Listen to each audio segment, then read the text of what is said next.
Right, we're here for another episode of Snake and Banter. Our guest for this one is going to be sprayxd, who is someone who was an assistant coach in NIP. He also worked with Young Ninjas, which was the Academy Prospect project. By the way, that was actually just closed down even. And technically, if you are watching this episode, he is available to become a head coach elsewhere. He's actually at that point in his career where he would like to be. And so reach out. If so, you can go. He's got a pinned tweet on x.com where you can find all that information. Okay, we will just jump straight in. I'm going to actually start with my point for this one, and it's a bad one, so you know it's coming out straight out the gate spicy, which is this. It's funny, I could have done this as ugly, but I just think it has to just be in bad, right? Today was the day, it's still the same day, I'm just checking the same broadcast day, where it was announced officially that siuhy is no longer the IGL of Team Liquid. I mean, obviously people will have seen, it was ages ago now that the first rumour was that like JT's going to join Team Liquid and he's going to become the IGL. And then that was like essentially, this is where people miss like how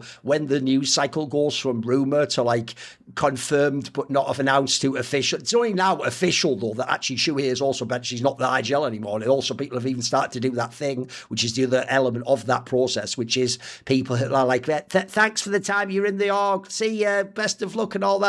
Now here's the problem, is if you think where siuhy was even about a year ago or whatever when he joined this team, that's the craziest thing people are going to forget. You're going to think he's been in the team for 2 years. He joined about not that long, over a year ago to join this team. And if you remember when he joined the team, he actually joined the team and you thought that's actually quite a shrewd pickup by Liquid there actually. He's been kicked out of Mouse, but because as far as we can tell, and it was implied as much, it's just some sort of personal difference. It's not even a performance issue. Like they were a very good team before he got kicked out. They'd even been like relevant at, majors and top tournaments.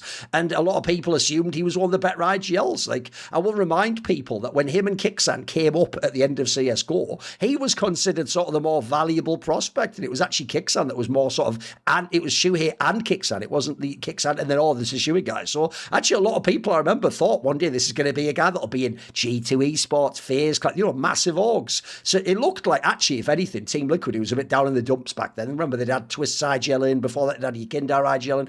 I think a lot of us actually wanted that move to happen. You looked at it and you were like, well, if it's just some personal issue of Mouse, this guy's clearly a good IGL, and then you go and you look elsewhere, you think, right, actually they've got good players in Team Liquid. They've got Twists, they've got NAF, they've got a bunch of these like legit talents. So if you bring a guy like that in an IGL, maybe he brings it all together. Unfortunately, obviously that basically never happened. Even though they had they had like a player for like IM Melbourne or something. Like they had like one, and then aside from that, they were almost irrelevant. They had some small tier 2 things. I think the worst thing is at the end of this Team Liquid period for siuhy, I genuinely think his career is just fucked. I think it's absolutely fucked to oblivion, because I think unfortunately his issue is you can't actually have both things happen. I don't think you can have, you get kicked out of Mouse for mysterious reasons. It's only even recently with this Impact interview that he did in Finish where we've even had a hint at it, which as I've sort of told people is there's just some sort of a conflict internally. And then as far as I can tell, I mean, you can read between the lines on that one, even by how Impact walked it back publicly when he realised everyone had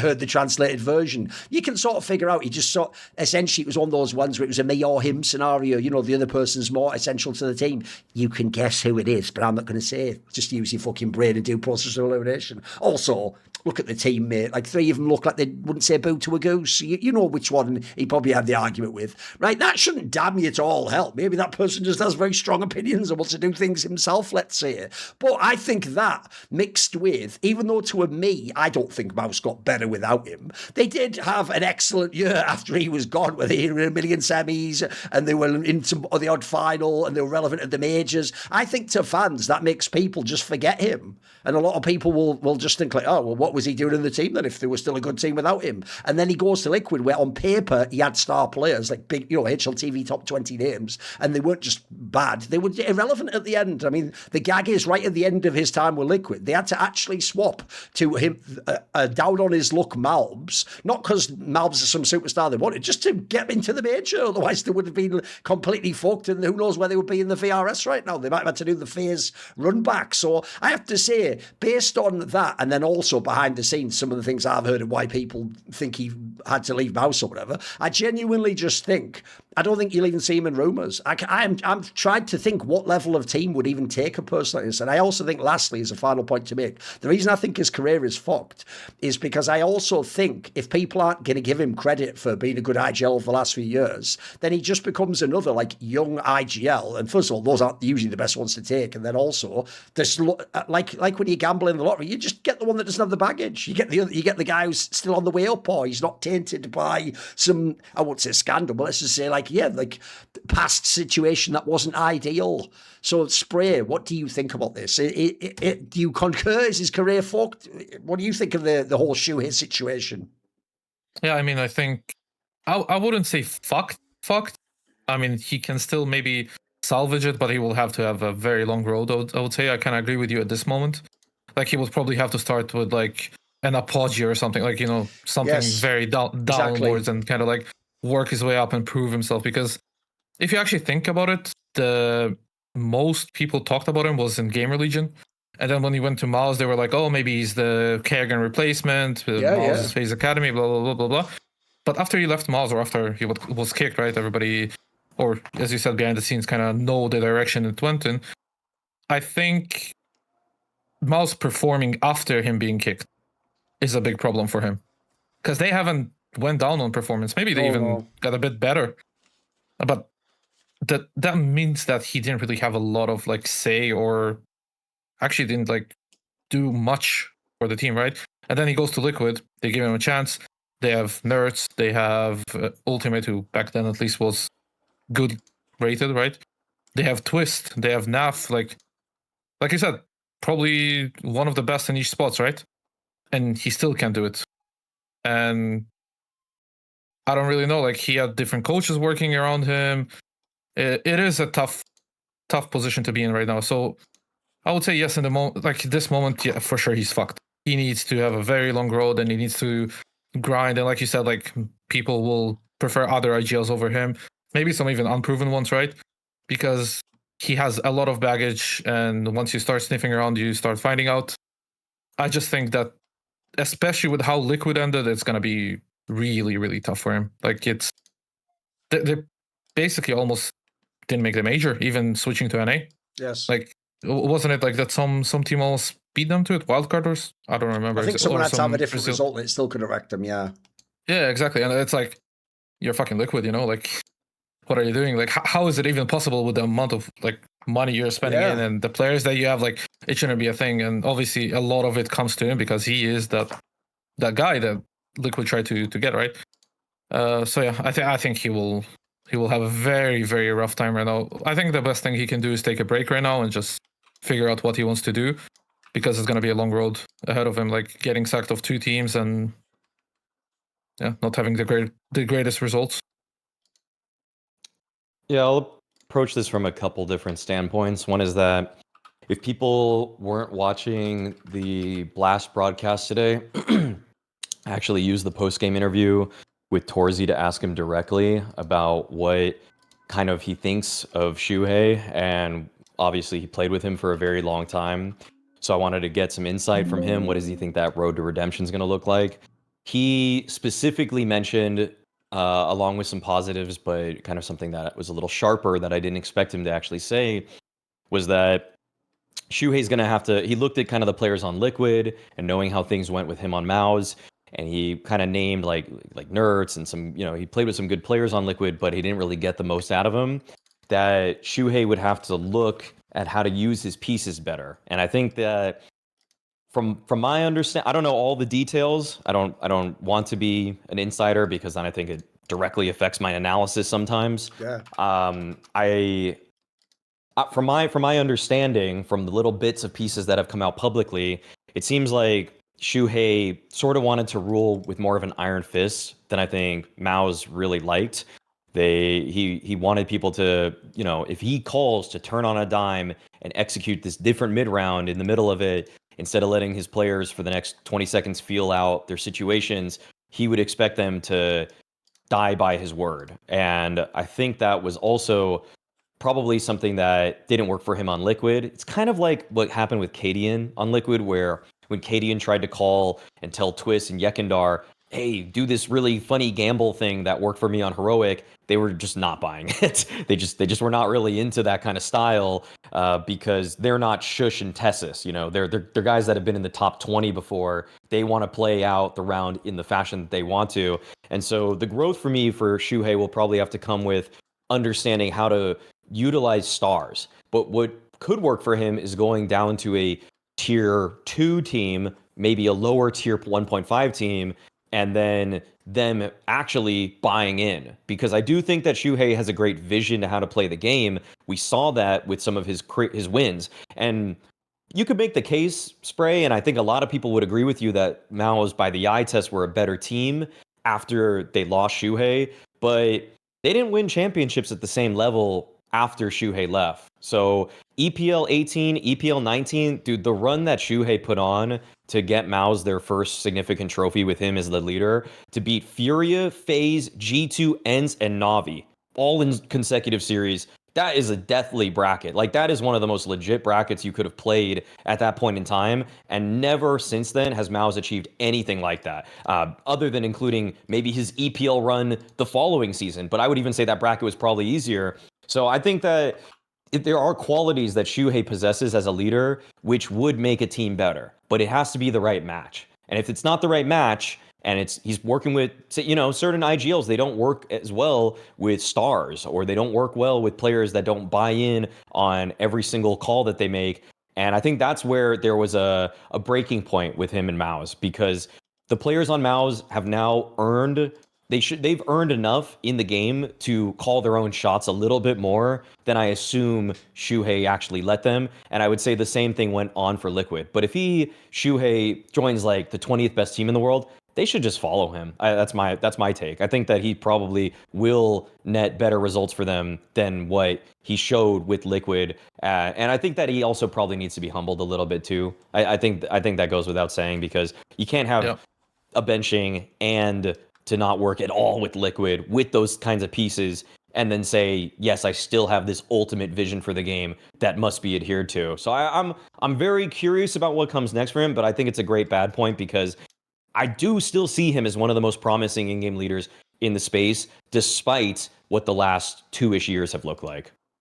I'll give you the other angle as well, because I did hear some behind the scenes things. First of all, you'll notice this is why I'm actually really good at what I do in terms of being able to talk to people and get information, but then knowing what you can and can't say, even on a show, because actually I have to walk the tightrope my way, which is sometimes I do have the information from a player on Gorge, but I can't say it, and I definitely can't say they told me it, but I have to still have an opinion, and how could that not inform it to some degree? So what I told people, I had a very ominous way of phrasing it, is when he got benched/kicked, I remember telling people, like, the reason why he wasn't just, because originally he was just benched, remember, no one knew it, maybe he'll come back. I told people the reason why it's done is I was just told within MauiS, everyone agreed he should leave or something. Like it was just set like that. Now, what's funny about that is that's not the same as like he sucks as an IGL.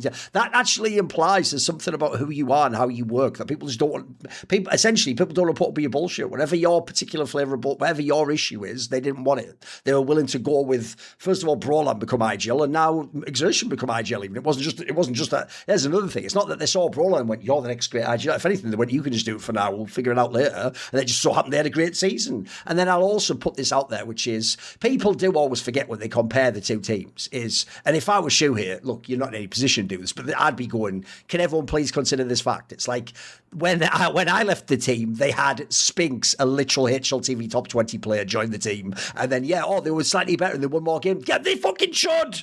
They should. If I had Brawlan in that spot, bro, like a good player, certainly. Maybe he can even do a comeback now on Heroic, who knows? But I think people can see there's a difference in level in CS2 between Spinks and Brawlan. And so if I do think that part meant he was hard done by. But essentially, what I also heard later then, when I asked someone not that long ago, a couple of months ago, what's the deal with this siuhy guy? Like, I don't get it. Like, he looked so good on MauiS. On Game Legion, he was obviously legit, but then how's he just been crap the whole time in Liquid? It was basically implied to me, here's the way I'll phrase it, that he's not an IGL who's like living and breathing in the game, and he's not putting in extra time, and he's just doing basically like a basic job. And the issue is, this is where I would speculate speculate. If you look at the two teams he succeeded with, Game Legion obviously briefly, but it was an epic run at that major, and then especially Mouse, these are two projects which, as far as we can tell, are not IGL projects, they are coach projects. Ash was everything in Game Legion. I mean, you saw that the second he left, by the way, and it goes without saying, Mouse may as well just be Cyclone at this point in time. Remember, he's even swapped all his IGLs, he swapped all of his own players in from the academy, etc. So my issue with that one is,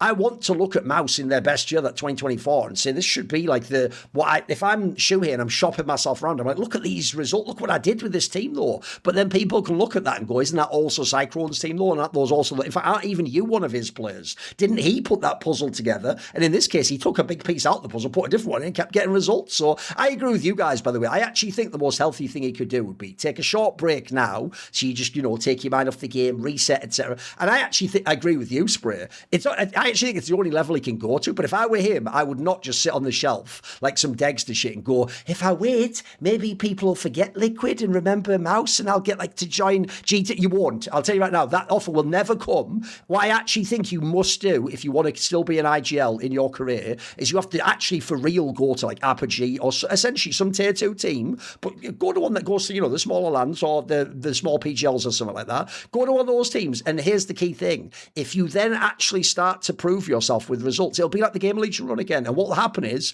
people will really quickly then start to forget Liquid and they'll start to go, hey, there's obviously something to him because he's not working with the biggest names. He's getting some results again. And that's when people can then just go, maybe it was just Liquid. Maybe your time on Liquid doesn't. That meme can work for you as well if you're siuhy. I'm serious. But you got to get some distance and you got to do, because I would even say, by the way, how about the guy who went to his old team? A lot of people, when Snacks was in G2, were banging on Snacks to say he wasn't good enough. By the way, I don't think he was, but I'll tell you what, I think he earned a lot of respect back in Game of Legion, actually. I think actually that made people think, oh, he must be doing something. These aren't massive. This isn't equal modesty on his team. He's getting results, he's making finals. So I actually do think, I get why stars don't do it, because if you're a star, go ask Kaspersky now. Oh, it can be death being trapped in a bad team. But I think if you're an IGL, actually, that's the way you prove yourself again. You've got to almost do it where, because if he was in a team that we're talking about, he'd have to be the reason they went back up. They weren't going to climb on their own. So I think that's just the obvious way to go. But anyway, what's sad is I actually think all three of us don't even dislike this guy. I think he's shit. It's reality, innit? He just has fucked his career, unfortunately.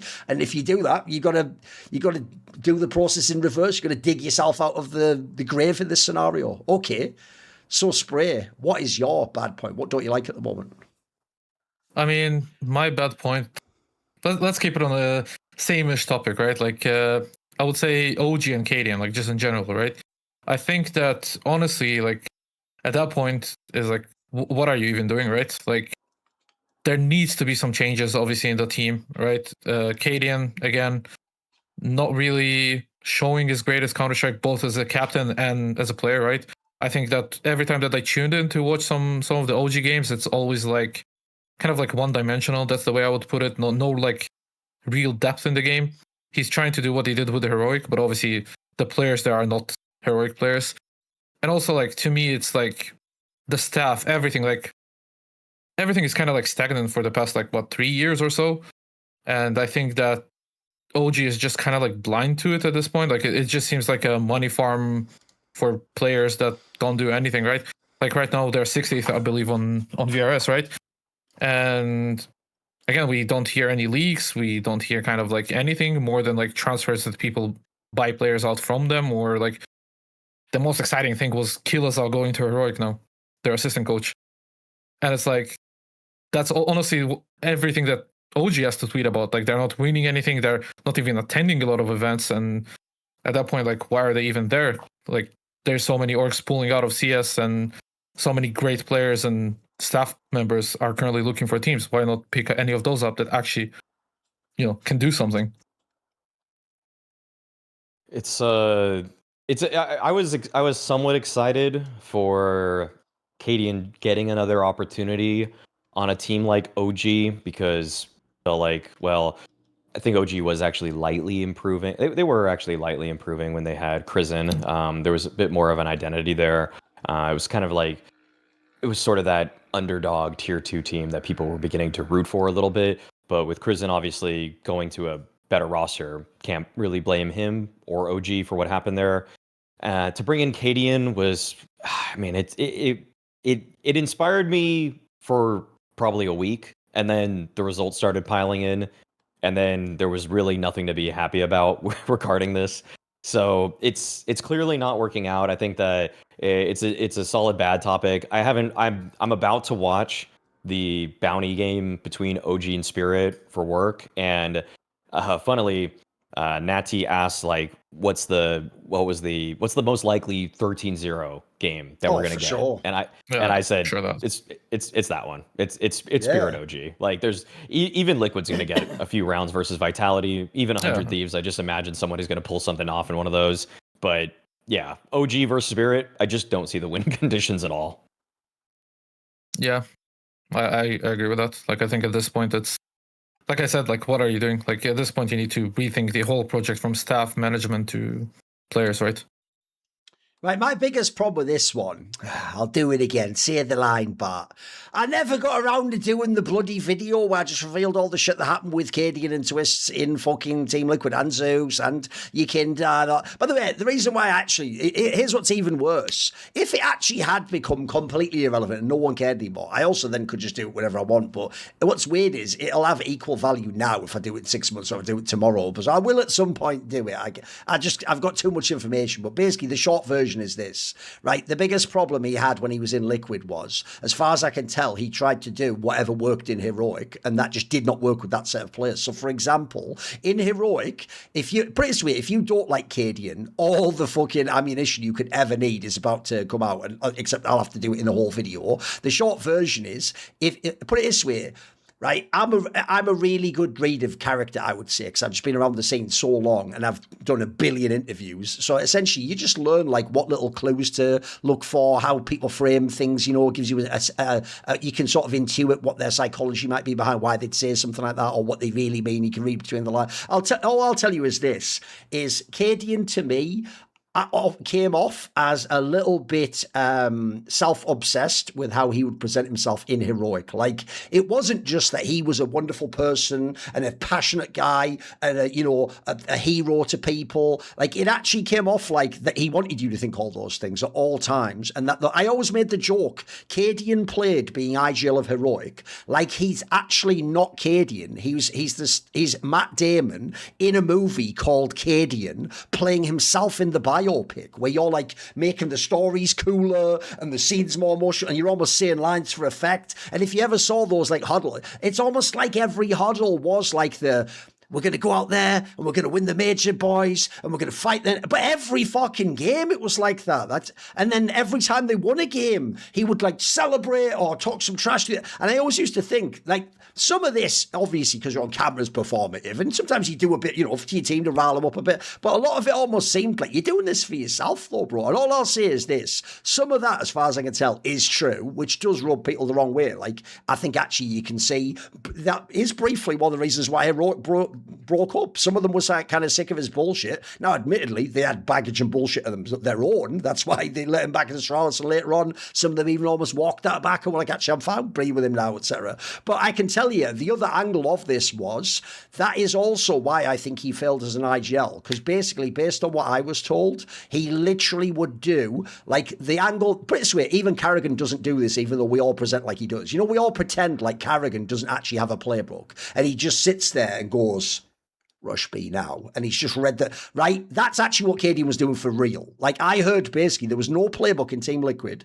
He was just literally calling shit like it was a super pog. But then he had some of the best players in the world going like, bro, I'm not just going to sit here while you do that every round. Like, when we lose, I need to know what were we doing? What was the plan? Like, because I need the playbooks, I can figure out, can I do something different? Can I add to that? Also, there's another thing. People wanted to be involved. People were like, can I get a say in this? Can I design a play? And as far as I can tell, basically, for some separate reasons that I think were to do with where he was in his life and his personal space at the time, he also wasn't receptive to that, believe it or not. So that obviously then ended his Liquid period. It's the reason why he's the one who got booted, by the way, not just like someone else, the ones saying like, help me, I want to help, etc. And then if you think about Astralis, here's the biggest problem. I also think the part in Liquid they missed was, and I don't blame them for this at all, remember they made that move a couple of months into CS2 being a game. Nobody knew at the time what the AWP was going to be like in CS2, and the fact that essentially, unless you were like 5 people, you're just mid if you're an AWPer.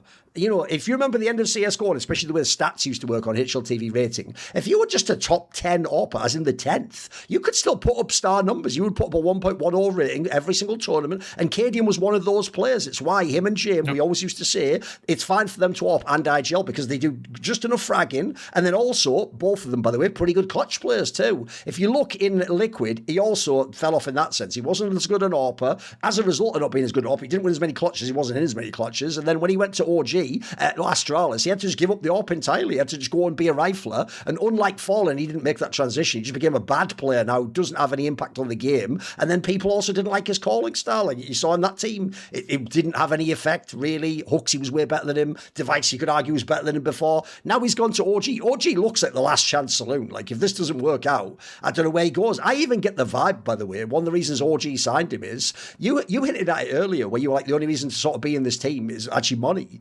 People don't realise it's still an organisation, as far as I know, that for the ranking they're at, they probably pay the highest of any team of that ranking. Like, they still have some fucking salary. They're not on some, like, Russian, here's 1,000 euros a month. Like, as far as I know, you get like a real living salary to be in this team. So I didn't even hit the signing also, because one, I hope he does the shoey and reinvents himself. But also, I think of myself, like, if I'm OG, the reason he also signed cadiaN is a showman. He does have that personality. He has fans. The problem is they're not relevant, so you can't ever do that. Like, that only activates when you get to the LAN. That only activates when you get a mic in front of you. That only activates when you win a game so you can do the trash talk and the interview. And unfortunately, they've never been able to activate that at all in OG. And even worse, if you pull up the OG roster now, fucking hell, bro, this is rough. Like, they're not. The worst thing about OG is they had talents the last 4 or 5 years. None of them are in the team anymore. They sold them all. Every single. That roster right there, by the way, if I take off the name OG, that looks like someone just went into tier 2 and pressed shuffle and didn't even get a very good shuffle out of it, mate. You just got some, like,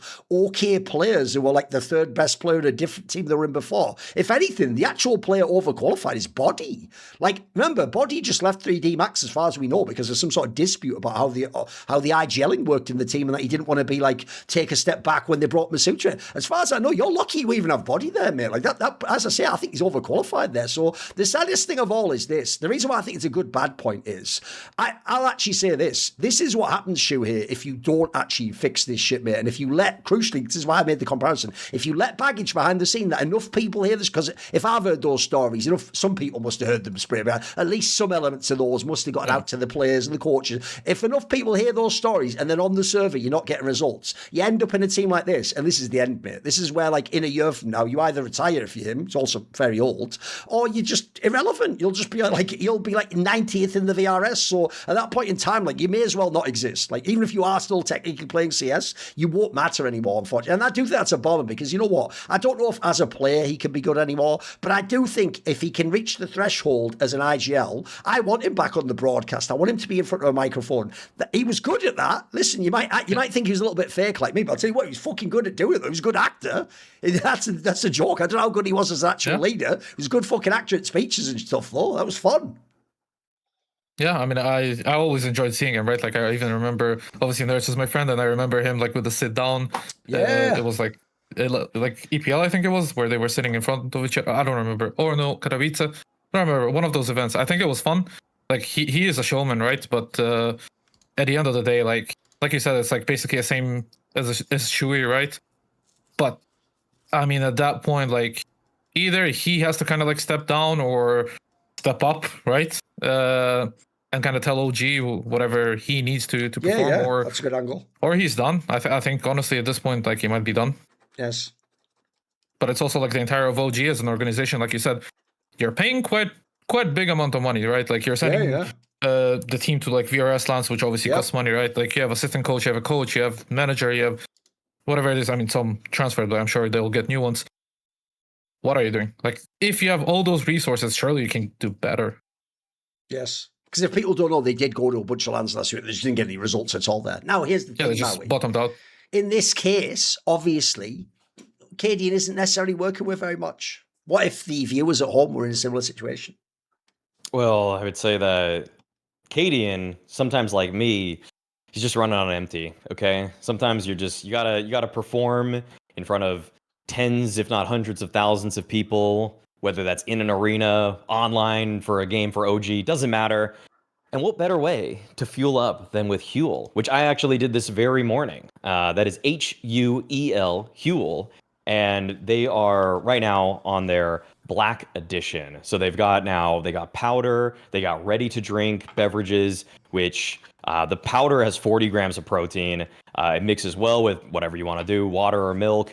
It's a complete meal, and you could have it instead of food, not something with food. You have it as your meal. I actually had this today for breakfast before I actually did the Blast Bounty event. And I'll say legitimately, I was really surprised by how full I was for the entire duration of the broadcast. Like, I was slowly sipping it. I was slipping the iced latte one, which also has 95, I think it's 95 milligrams of caffeine too. So I was thinking, okay, I was going to get my coffee, I was going to get a normal breakfast, but this was just so much faster. It kept me full through the whole broadcast. I was super coherent, even on a, first day with some scrappy matchups. Don't always have the most to say. Huel, it had me energized. Okay. So I'm going to say, if you want to get your own bottle or your own products in general, and you are a first time buyer, you can go to their website, which is huel.com, and you can use our code LFN. That's just Last Free Nation.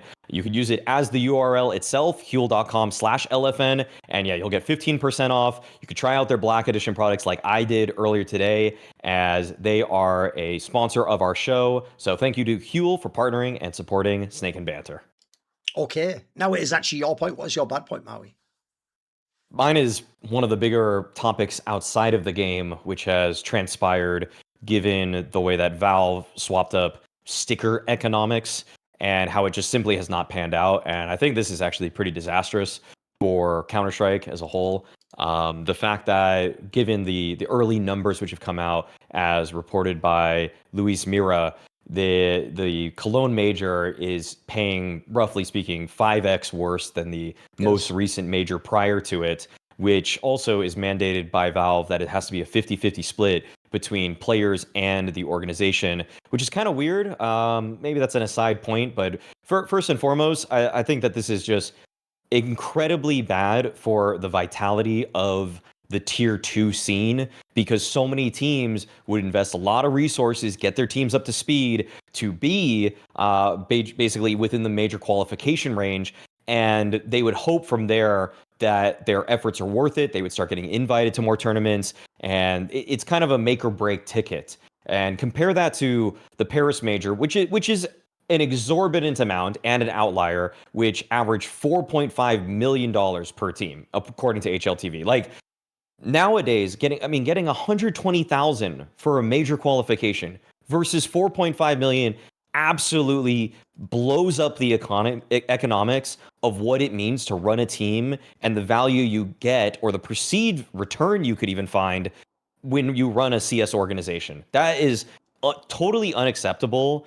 from a side of just, if we want this game to be sustainable, it felt like we had the way. It felt like there was a road, a path to find sustainability. And I'm not always saying, like, the tip top organizations are going to recoup everything that they paid on their player salaries and transfers, but that's why they have big sponsors.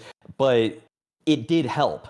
And it especially helped those teams that were just barely making it to the major. And that's why you saw so much elation on the faces of players when they qualified for the RMRs in the past, that they knew, in a way, they knew that, one, they made a new livelihood for themselves, which could sustain them for legitimately years. Like, Nickelback, after the Copenhagen major, said that he made, that players made around 200 to 250K for his capsule. That is so damn good for anywhere in the world. Like, I'm not even going to say, like, for where he's from. You could live anywhere on the planet for that much money, really, like, easily. You could easily live off of that. And I think that now, for it to be, what, 60K split amongst 5 players, you're telling me it's going to be around, what, 12K? And even if you add the coach into that, you're getting 10K per player. It is dropped so dramatically that it is like, we are like, this is, if it weren't already hard enough to survive in esports, here's another crash for the scene, which felt like was one of the things that was kind of like, this was a life preserver for so many of the organizations in this space, and now it's just purely disastrous. So I feel like this is just purely bad. I kind of get some of the aspects of it where Valve are trying to move away from loot box uh, type of cosmetics because I think certain countries are making that illegal. Yes. But at the same time, this was not it. I mean, this is just hamstringing the entire scene in a way that if they don't change this, it will forever drastically change what professional Counter-Strike looks like. Yeah, I mean, I totally agree. I think that, I mean, first of all, it's also like the player aspect that you touched upon, right? Like a lot of players had it as a goal because it's like, you can say life-changing money, right? Like you can get 200, 500k, 600k, whatever, and it's like, sure, unless you're like siuhy or Nico or MongolZ that can land like personal sponsors, this is kind of like your big pay, right? It's not like you're especially LeBron if you're from a smaller country, bro. If you're from like Eastern Europe or something, this is megabucks. Yeah, absolutely. Yeah, exactly. And it's not like you're an athlete that can just land like Reebok or Adidas or whatever. Like this was it for you, right? Like as a player and as a coach, right? And now you're kind of taking that away. But also like the ecosystem now that they created with VRS, that lands do hold such a high value. That means that all those teams are going to spend so much money. Teams like OG, for example, right? They're going to spend so much money to go to those lands. It's basically sign-up fees, which are very expensive nowadays. It's the flights, it's the accommodation, it's the food, and you have to do it a lot of times, right? To make sure that you have 10 land wins.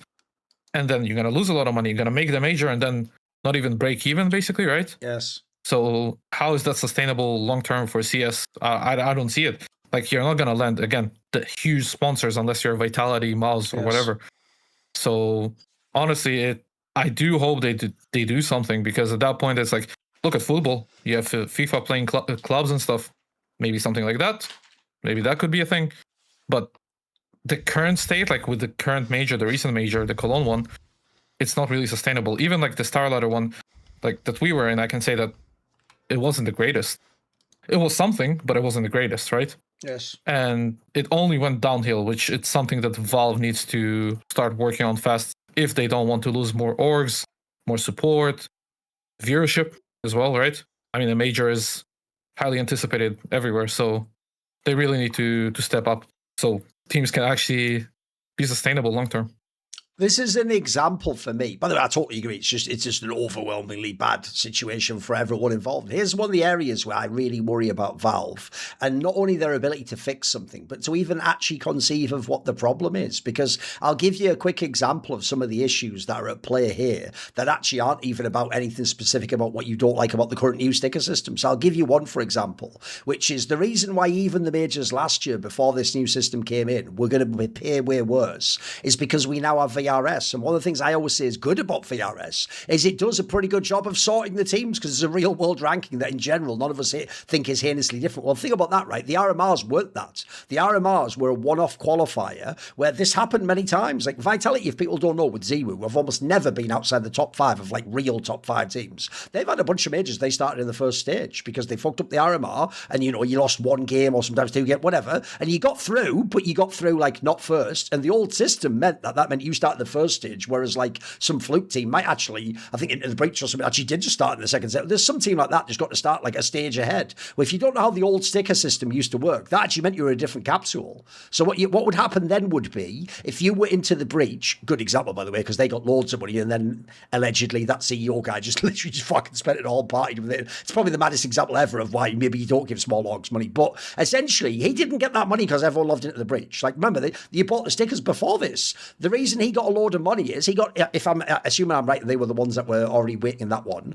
They just got to be in the same capsule as like Na'Vi or something. And famously back then, because the capsule system existed, if you got, as a small org, got to be in the capsule that had like Na'Vi, Fury, you just automatically get fucked tons of money because everyone's buying your capsule anyway. So at that point in time, you sort of get almost subsidized or carried by the big orgs. Well, first of all, with VRS, you don't get that. You start at stage 1 now. So you shout a lock on that one. That ain't happening. Like, again, people are going to buy the Vitality one, but then there's not even a capsule anymore. Now, you also can't get the thing where people are trying to buy the other stickers and then yours gets stuck. Now it's like they have to specifically buy your sticker. And if they have to specifically buy your sticker, one thing, like I saw some of the examples given in that article on HL TV, and one of them was some guy from, I know on Twitter, Beastick, the IGL of Sinners, said this, but someone from Sinners was complaining. And I want to go, well, yeah, no shit, you're Sinners, bro. Who the fuck's buying your sticker? Genuinely, is there even an answer to that? You're not a massive org. You don't even go to the big lands. Like, no one knows you, bro. Like, yeah, guess what? No one's going to. And so that already is a problem. Like, here's why I said I don't think Valve can conceive of this. I think Valve does things from an abstract position of, I think this would be good in the world. And then they just press go on the button and then they see how it plays out. What they don't realize is what we're seeing as a scene, basically, as both orgs and players, is this. You actually need genuinely to reverse engineer a sticker system where everyone who makes the major makes a good amount of money, probably like 100k at least or something like that. Otherwise, literally, people are going to not be able to be pro or have pro orgs, or they're actually just going to leave CS and instead focus on a different esports game that has a better payout. Could be Rainbow Six, could be whatever it might be. They're going to go and focus elsewhere, because here's the problem. People are going to think that it's like any market. It's like, oh, well, no problem. What'll happen is salaries will just go down now, and then teams, to some degree, yeah, but I think less than salaries will go out. People will just leave the scene, and here's why. Because one of the worst things about CS, if you're an org, is you're competing against a billion other orgs, some of them small, big, professional, not professional, got money, don't got money. And here's the issue, as Spray said there, right, the other thing that's also changed with VRS is if you're a tier 1 team, already you're in the tournaments, you have the sponsorship, but let's say you're the teams that are on the brink, like the Sinners of the world, right, now you also don't have one RMR you attend, you have to attend a bunch of these small lands too. And as pointed out, we all might laugh at the prize money and the points, but that costs money to go to those lands. Like, by the way, at least some of them, if you're European, are just in Romania. What about those ones where people say go to Philadelphia? When NIP goes to Philadelphia, you do know they're paying probably like twice as much as the prize pool of the fucking tournament, like what you would get for first, because they have to pay all those flights to go to America, then all the hotel, then all the time, and they're sending coaches with you, sports psychology, yeah, you have to do the visa application. So at that point in time, that's an extra cost, which we're supposed to say it's all worth it though if you get in the major, because in the major you get $100,000 and you get the millions. So all in the end, it's a gamble, but it's like an informed gamble where it's like, right, I actually think this is like my skill can affect the gamble and make it go, yes. What if at the end of the gamble you get there and then someone just gives you back like half of what you'd invested to do it? You're just going to either say, one, you get less VRS events to attend to get into the major, or two, again, I'm just going to pull out the whole thing. I can't see a way forward, so I don't have a top team right now. I'm just going to go and I'm going to be in Rainbow Six or Rocket League, whatever offers me a better percentage of my money versus my investment, or maybe even on the dev side, maybe the dev works more with me with the digital items, because the last thing to say surely on this is, because also the 50-50 thing fucks them as well. Like, that's another issue right there. If I'm the org, I'm investing potentially, let's say I invest $1 million to do this team. If we then get 50k, but I only get 25k, those numbers will never make sense. That you will on the back of a napkin, that can never work. In fact, if I knew that going in, I wouldn't have sponsored the team unless I was just the biggest. Unless I'm Jason Lake and I just love CS, and even he, if you notice, couldn't be in the game anymore. So I think, and so lastly, what I would say is the real thing Valve needs to understand is, one, this was part of the circuit. Even though, listen, stupid fans and pros asked for this to go away. You all said get rid of the partner system, get rid of the Lufa agreement. Those were literally the tent pegs holding up CS that allowed the teams who were on the brink, who were good orgs, to still be able to invest and go, as long as we stay in Blast, as long as we get to the major, as long as we're in Pro League, we get enough money that like we can re-up next year. Okay, this year was bad. You know what? We'll gamble on getting Dexter and the players you all want us to get, and next year we'll be in the major. Those people will just fuck off, I'm telling you right now, or they'll just gradually fade away and they'll be irrelevant. And so, one, you need to essentially almost build in what it was before. You have to find a way to get fans to put money into a big pot and then subsidise all the people at the major.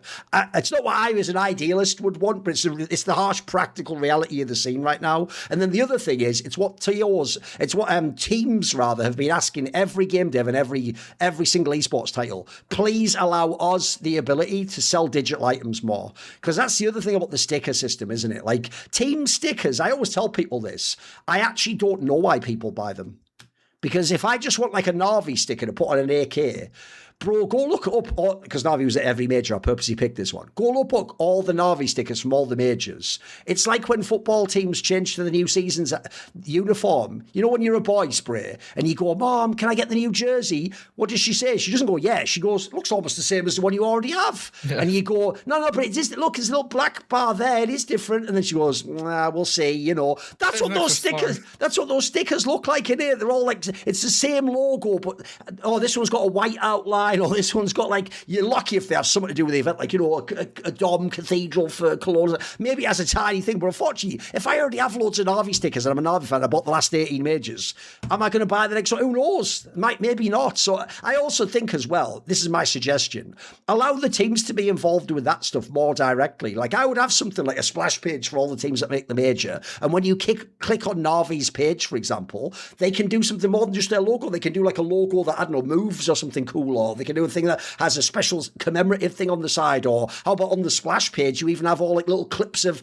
all the players doing things or them winning champions, just something that introduces you to, think about the battle pass used to work in Dota, something like this that makes it feel like you're involved. Because the last thing to say is the marketplace is also fucked if people don't know. They did this really weird like dynamic pricing thing, like the old fucking Source thing, where essentially the best stickers just became so expensive no one buys them. So then also even some of the best people's stickers aren't getting bought because it's too expensive now. Like, this is crazy. So unfortunately, this is an example where you can't just sit like Valve and go, fuck it, just do that. Right, see you in 2 years. Like, no, bro, you need to come back and tweak all those fucking levers and figure out what we do. Because at the moment, this isn't working for anyone, literally. That's the worst part. Who is it? Who is benefiting from this system? Not even Valve, as far as I can tell, because people aren't buying the stickers. Like, so it's got to be a rethink. We've got to have a rethink of this whole thing. Rather than making it so that a noob knows when the bomb is going to explode and if he'll live, can we just have it so the pros can, I don't know, play CS and make a living? Crazy request, I know. Crazy. Yeah, I mean, I also think, honestly, like the VRS, I mean, just making the major now is also way harder. Like, not, I mean, I will just put it that way. Like, now you're in the top 12 on VRS. You're going to get all the invites for tier 1. Yeah. But what about the other ones? Like, a lot of teams, like also us in NIP when I was there, and teams like Alliance now, teams like Sinners, like you said, right? They're stuck in a limbo where they're too good for tier 2, but not good enough for tier 1. Yes. So that's something Valve also needs to figure out, because then, I mean, just making it to the major is already hard. Like, you're talking about like margin of errors, and then you need to like plan out your season to like a perfect decision each tournament. Yes, we will go to this one. No, we don't go to the, like, it can't be like that. It needs to be way simpler. Like, a lot of teams I know spend a lot of time just discussing tournaments and discussing where to go just to qualify to a major that now doesn't even pay well. Like, they need to find something. I know they like launched VRS as like a pilot for like the first year or so. Now it's kind of the time to start making some changes, in my opinion.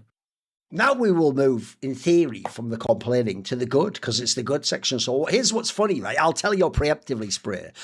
As usual, the guests opens up to them if they want to do an on-brand one with someone they've known or whatever. But this is going to be fun, because I can tell you, Maui had a different take on this one before. So in the good section, what is good right now, sprayxd?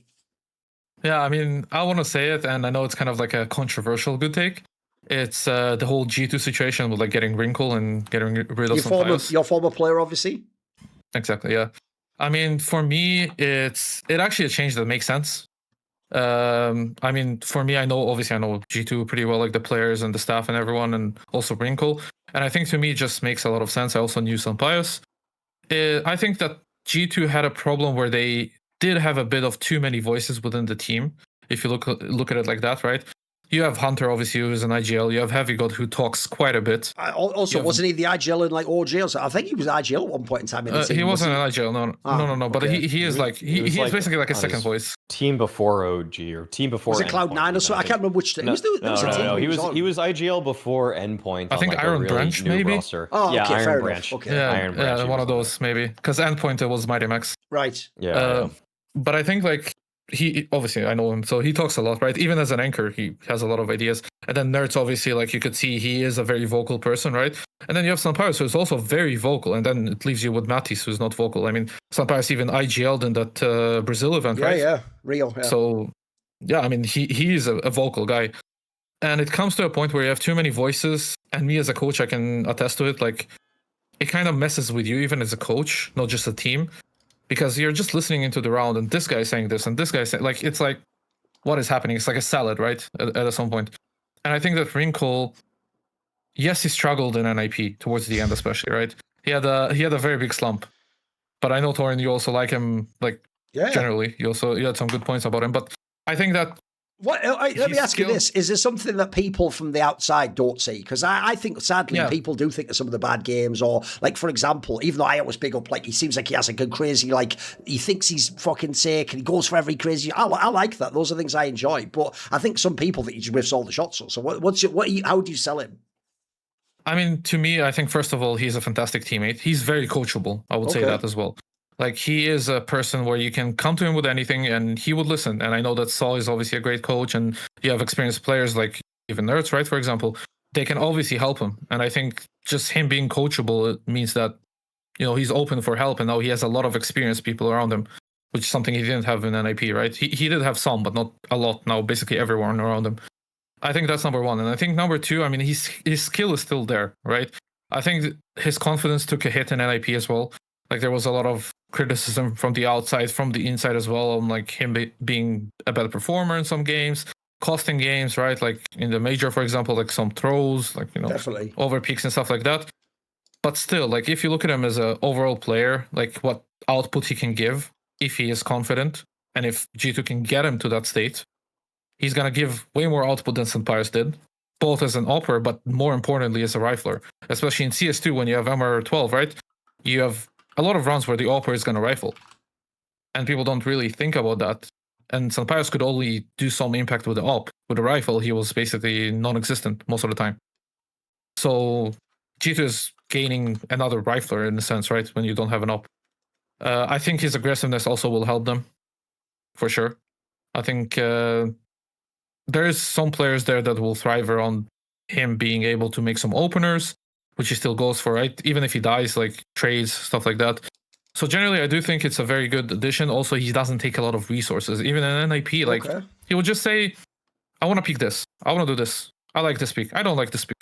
He just didn't need resources. Like, he would just say, maybe I need a flash. That's it. We would actually try to push him to get some sort of support or someone behind him. But he's like, no, I'm fine doing it alone. Let me ask you a question, by the way, right? I actually, obviously people will know he's been a guest on this show. I've been quite open about it. Actually, Snappi, of all the IGLs, is one of the most open to actually giving people inside info. I've always told people he's actually the sort of person, if you were actually an analyst or some sort of broadcast figure or journalist, if you message him, he'll just tell you what you want to know, or he'll give you some thoughts on it. He's not like a secret guy. I can tell you, he's one of the people where, put it this way, early on in the NIP project, he was very high on this player, bro. He thought this player like actually might become like a HLTV top 20 player.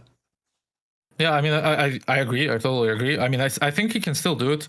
I think just in NIP, it got to a point where we had a lot of, like, not able to close out games, right? For example, we had a lot of chokes. We had a lot of, like, internal issues as well. The NIP curse, right? Like, all the time, some sort of problems with someone.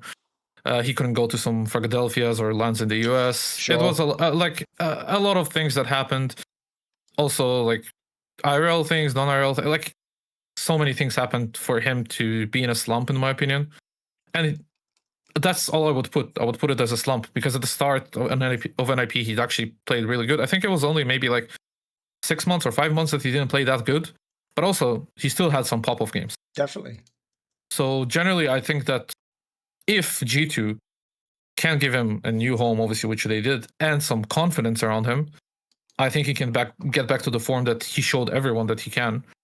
And also not use that many resources and not be a nuisance of like an extra voice to G2, where their game is just going to be a bit cleaner. I'm really high on Wrinkle. I tweeted out back when he was playing Yala Compass that one day he'd be competing for the biggest trophies. My ugly point a couple shows ago on G2 was that I just felt like there were more issues to the team than just going for. I like your take on it, though. I'll address it, but yes. I think that there were more issues for me on G2 than SunPayus, who I can see as a limiting factor, but also I don't see him. But I see Wrinkle now has, well, he does have the higher ceiling. Like he's just the more skilled, aggressive player, can be more of a game changer aspect for them. I think that's always really great. I like that you actually brought up my favorite thing you brought up there was that maybe there were too many voices for G2, because that's actually not an angle that I had considered before, because when they played at Rio, they made SunPayus the IGL. He is very comfortable in the SAW system. He was able to definitely help let that run, and he could be a supportive element when needed, and when called up, when he needs to throw a good flash and to set a play up, he can do that just as well as I would hope that he's going to hold an angle and hit the easy shots, which he did pretty well too. But Wrinkle, on the other hand, is a guy that, he can be told what to do more frequently, because SunPayus, because it's a double-edged sword. When you're a guy that is vocal, that can be kind of a secondary caller, you might overstay your welcome in that capacity. You might always offer a bit too many different ideas. It's not the first. I mean, just kind of judging by sort of comms and just like even looking at cams, like the amount that and being around the teams. SunPayus does chatter a lot. He has a lot of different ways that he wants to carry certain things out. He kind of had that element to it, which could probably help a different team. But if what you're saying is true, and actually, I didn't really think about it, there are a lot of people on G2 that want to chime in. So now having a guy that's, in terms of verbally, taking more of a backseat, that could actually help in that certain aspect. I like this take. I like the take because I am high on Wrinkle's ceiling. I just think that it's a little bit more of a side grade than the way you framed it. It's like a diagonally upgrade. It's just that you might lose some aspects of SunPayus's vocal nature, but at the same time, his absence might actually allow for other people to shine a little bit more. So I think it's just a really good angle there. I think it's a gamble. That's the right word to say. Like, if the gamble plays out, then G2 is going to be a really scary team.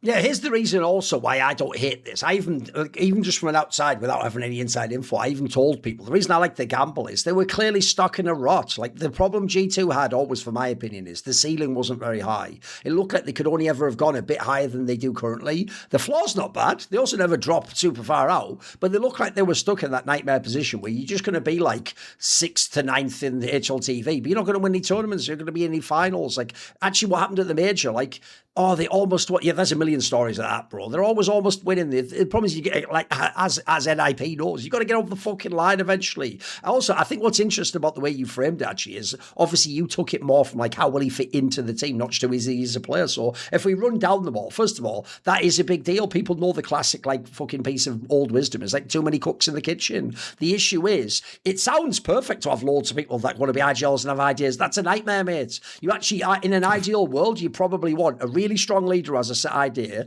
a secondary caller who just helps him and adds the odd like suggestion, or sometimes when he's out of it, I can throw something in there.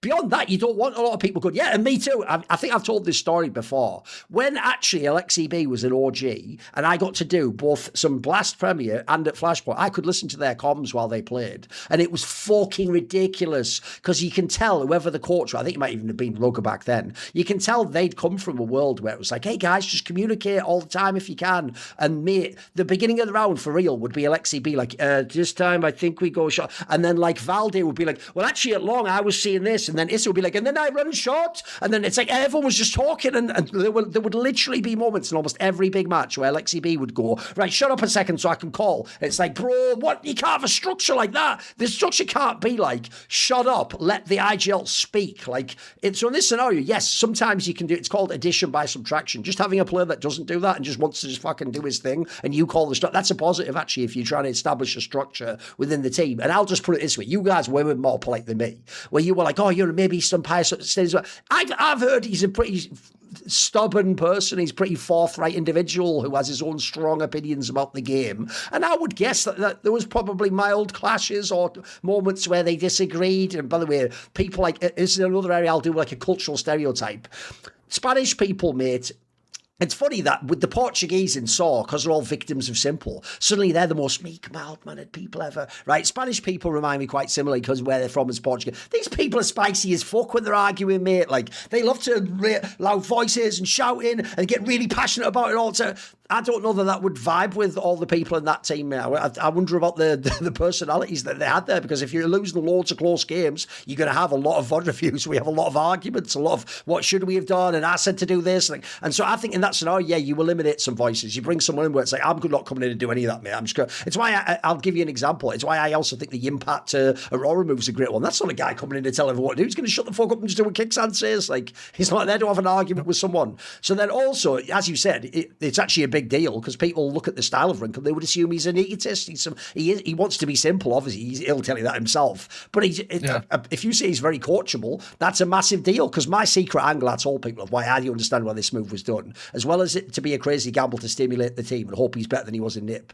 I told people, I'm pretty sure that if Saw brings in the former fucking ARPA of Snappi, his old mate, he fucking sends at least a DM to go, hey bro, what was he like? How's it like to work with him? You know, you just think about how any sport works. Of course you reach out to your network. So that would even imply to me the same thing, Spray. He's reached out and they've gone, I know you had problems, but actually he was very easy to work with. You know, he would take feedback. That's the sort of thing, if you're Saw and you want to integrate someone you'd listen to. Like, absolutely. And then also the rifle detail is no minor issue. One of the reasons I actually think low-key Foot has actually dodged a bullet by not being able to sign fucking SunPayus is Foot is a team that plays early aggression, tight pack, rush the site with AKs, and they've signed an ARPA that cannot use a fucking AK-47. That is madness, in my opinion. I understand they might have signed him himself for the intangible to be a secondary caller, but the issue is, bro, like, that's not really your team identity. So if you wanted another rifler in this team, because SunPayus clearly was that I just ARP, that's it, that's my whole shit.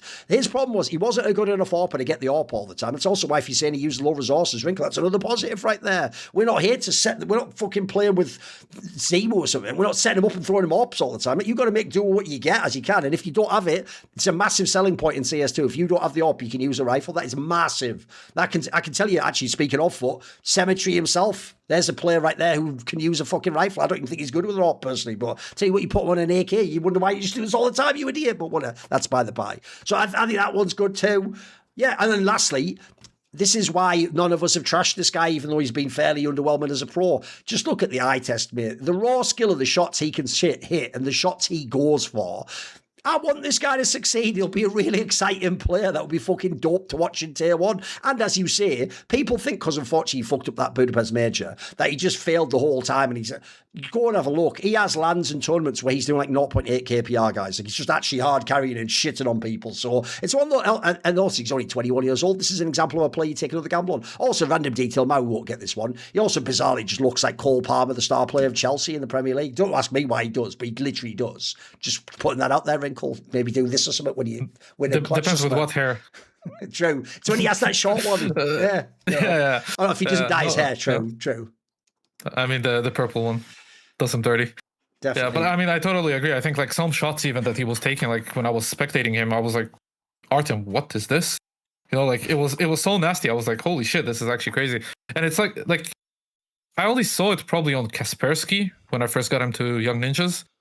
Like, I picked him up from Faceit and I see this guy fucking shooting guys on Mirage, like, insane 3K. I'm like, okay, this is the guy, right? Like, you can see raw skill. And it's like, Wrinkle is one of those guys. Like, he has those moments. If you can get them consistently, I think that we're talking about maybe even another Monacy coming up. Yes. I mean, he's still young. He can still do it. So it's about him finding consistency. And I think G2 is actually a perfect team for him to do it. Yes. Because if he can do it there, then, I mean, the sky's the limit for him.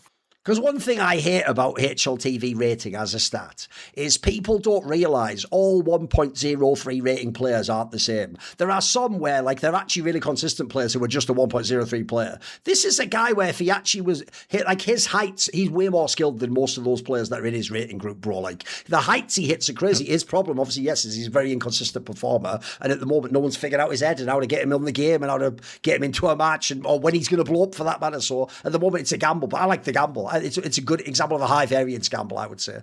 All right, let's move on then. So we've got some poly markets for you guys. If you go over there, we're actually, as well as all the props, they've got obviously matches. So in a couple of days in the Blast Bounty, there is this match. There is Heroic versus the MongolZ. Now, I'll remind people, MongolZ doesn't have Bazzinho anymore. Obviously, they're making a change to their roster. It's going to be a bit of a gambly one in that sense. Heroic themselves has just done that interesting rework where they brought in Brolan and Martinez. Remember, they were themselves potentially going to get SunPayus was the story, but for whatever happened, the joke is we have SunPayus at home and then they got the team who was SunPayus, which is Martinez. Even though actually right now it's debatable, maybe Martinez is even better, who the fuck knows.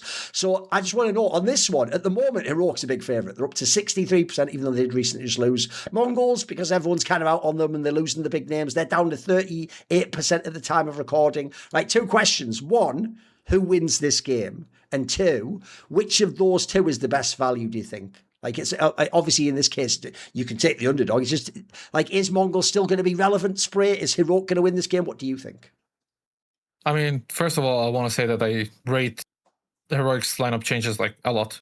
I think Martinez is an underrated opper at this point. Like, he should have gotten a team for way longer than he's actually a bit wrinkle-esque, isn't he? Super flicky, goes for all the crazy shots, yeah. And he is consistent. Like, he is consistent in he was consistent in Gentlemaids, right?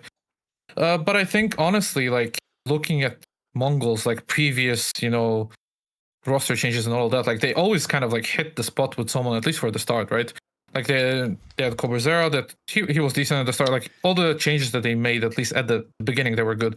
Plus, I think this Counter-Strike that MongolZ plays is a bit easier to get integrated to faster.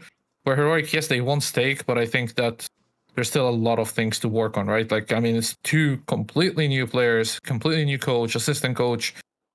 It's like just 3 players that they have. I mean, it's basically a new team, right? Same with MongolZ, but at least like you're speaking the native language. So honestly, like, I would go for both of your questions. I will answer with MongolZ. I think they're both better value. Call the upset. Okay, I like it. And I think they'll win probably. Oh wow. Okay, I didn't expect that. I don't know. I do know what I would pick. I would pick Heroic for this one just because I think that they're the better team based off of the roster moves.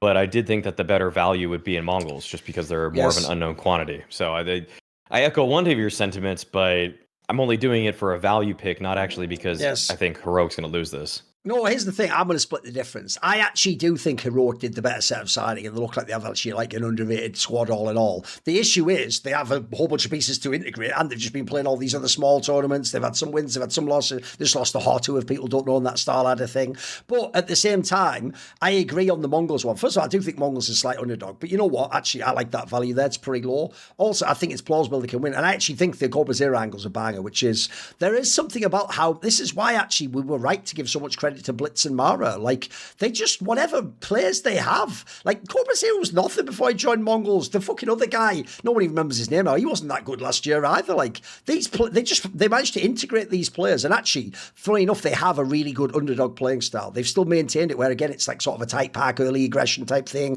You just put, that's really, it's so streamlined to bring a player in and make him play that way. You're not trying to play spread out and call mid rounds and like, laid strats, and then you get the flex. They're not doing any of that shit. It's simple CS. So if you just pick someone that's in your region or an FPL type scenario, just shooting AK as well, you can bring that guy in tomorrow and make it work in MongolZ. So I've got to say, I think the value there is for the underdog one, and I'm actually quite interested going forward to see if they will somehow remain relevant, because part of me thought, yeah, that's it when Mazzino goes, but actually, you know what, they've done it before, haven't they? Okay, now we will go on to, let me think. It's Maui's good point now. What is good now? Oh, yeah. Yeah. My good point is that actually we're seeing some movement from the VP bench.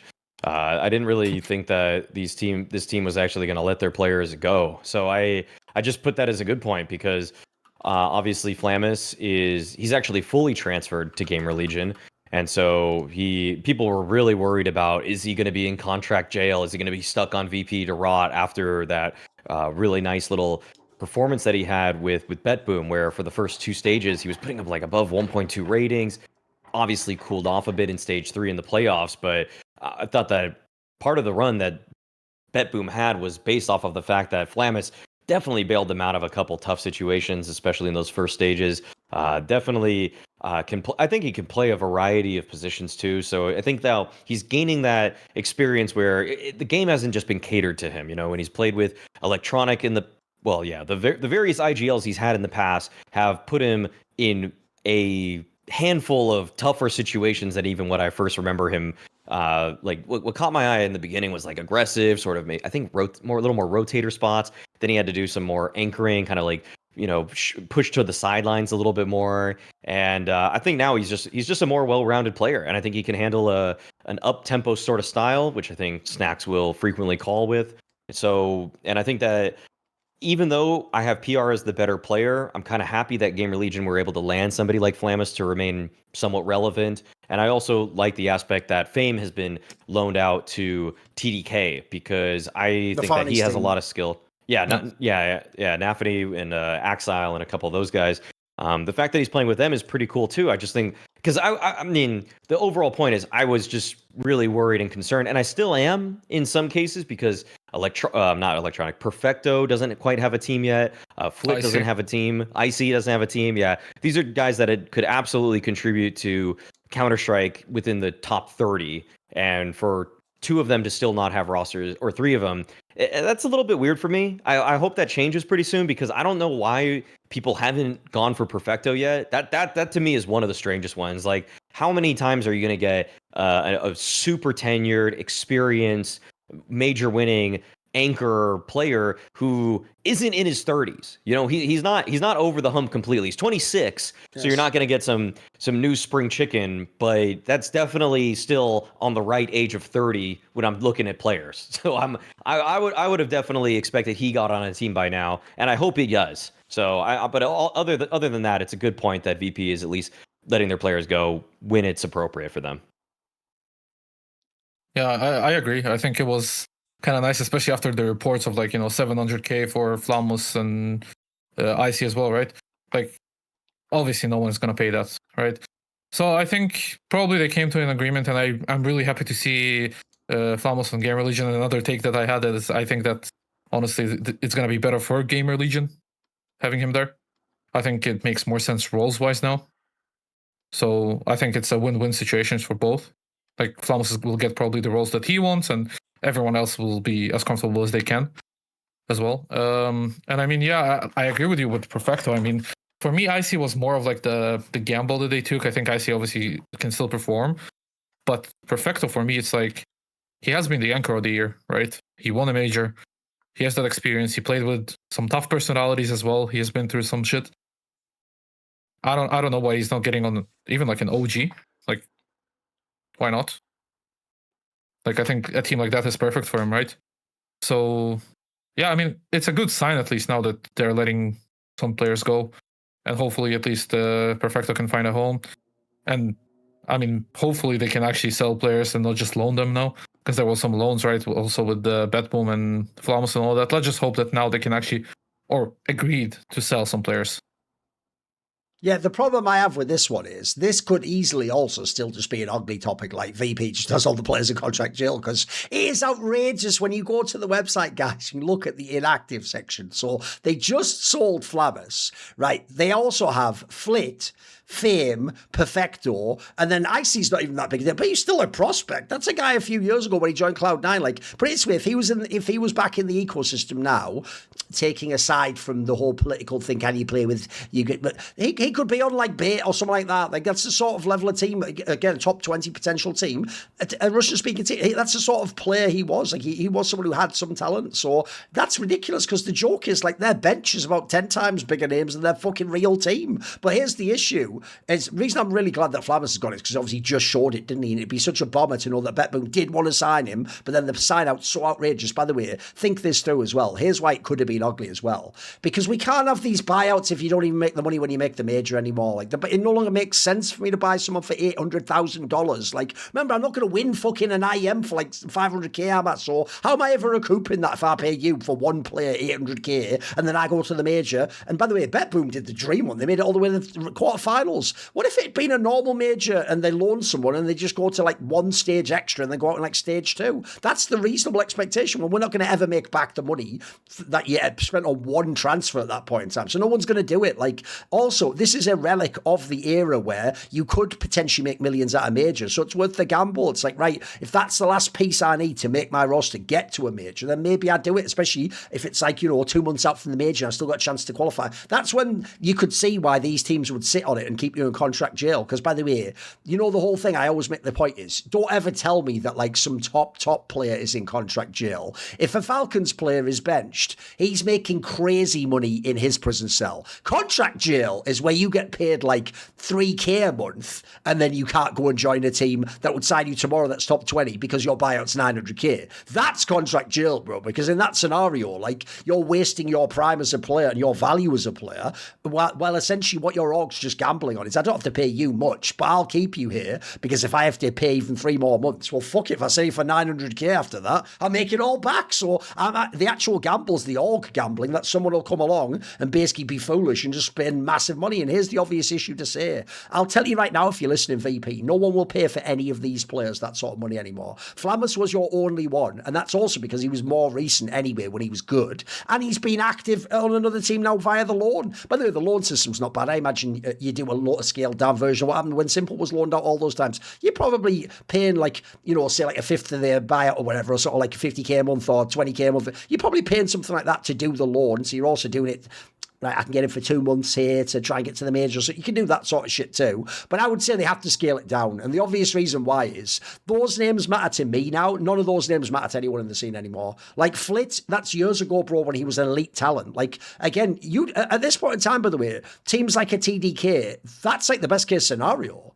So if they don't have the money to buy him, he's not getting signed by Spirit, man. That isn't happening. I'm sorry. Like that, you'd have to go in a time machine for that. Probably the same with Fame. The Perfecto one is the biggest bomber of all, Spirit, because people forget he came along and then came back. By the way, he did the thing where he did the Dexter JKS. I'm just sat on the shelf for ages. But the good news, if you sit on the shelf and you were a legend and you ended really well, is people remember you were one of the best at your role. And people did. And when he was coming back to VP, remember, I think it was even rumoured that maybe Spirit was in the mix or something. There was like a whole bunch of teams that people said. But then in the end, he even said something, I'm going to join a team, but I had a different offer or whatever. He ended up joining VP. But he joined VP when VP socked already, and they're already ruined the whole squad. And when he came, if you remember, I remember them adding him and going, doesn't it make sense for your role in this team, bro? Like, what the fuck? Like, this, like, it doesn't make, I think he might have even replaced Flammus in the lineup or something absurd like that. I forget what the order was, but when they added him, the worst thing for me is this. Because I actually think a lot of people respect Perfecto. People will even forget he was good in Cloud9, by the way. When him and Electronic joined Cloud, he was still a good player doing his job. The saddest thing of all is this. I know people say this is a gag. I'm not trolling.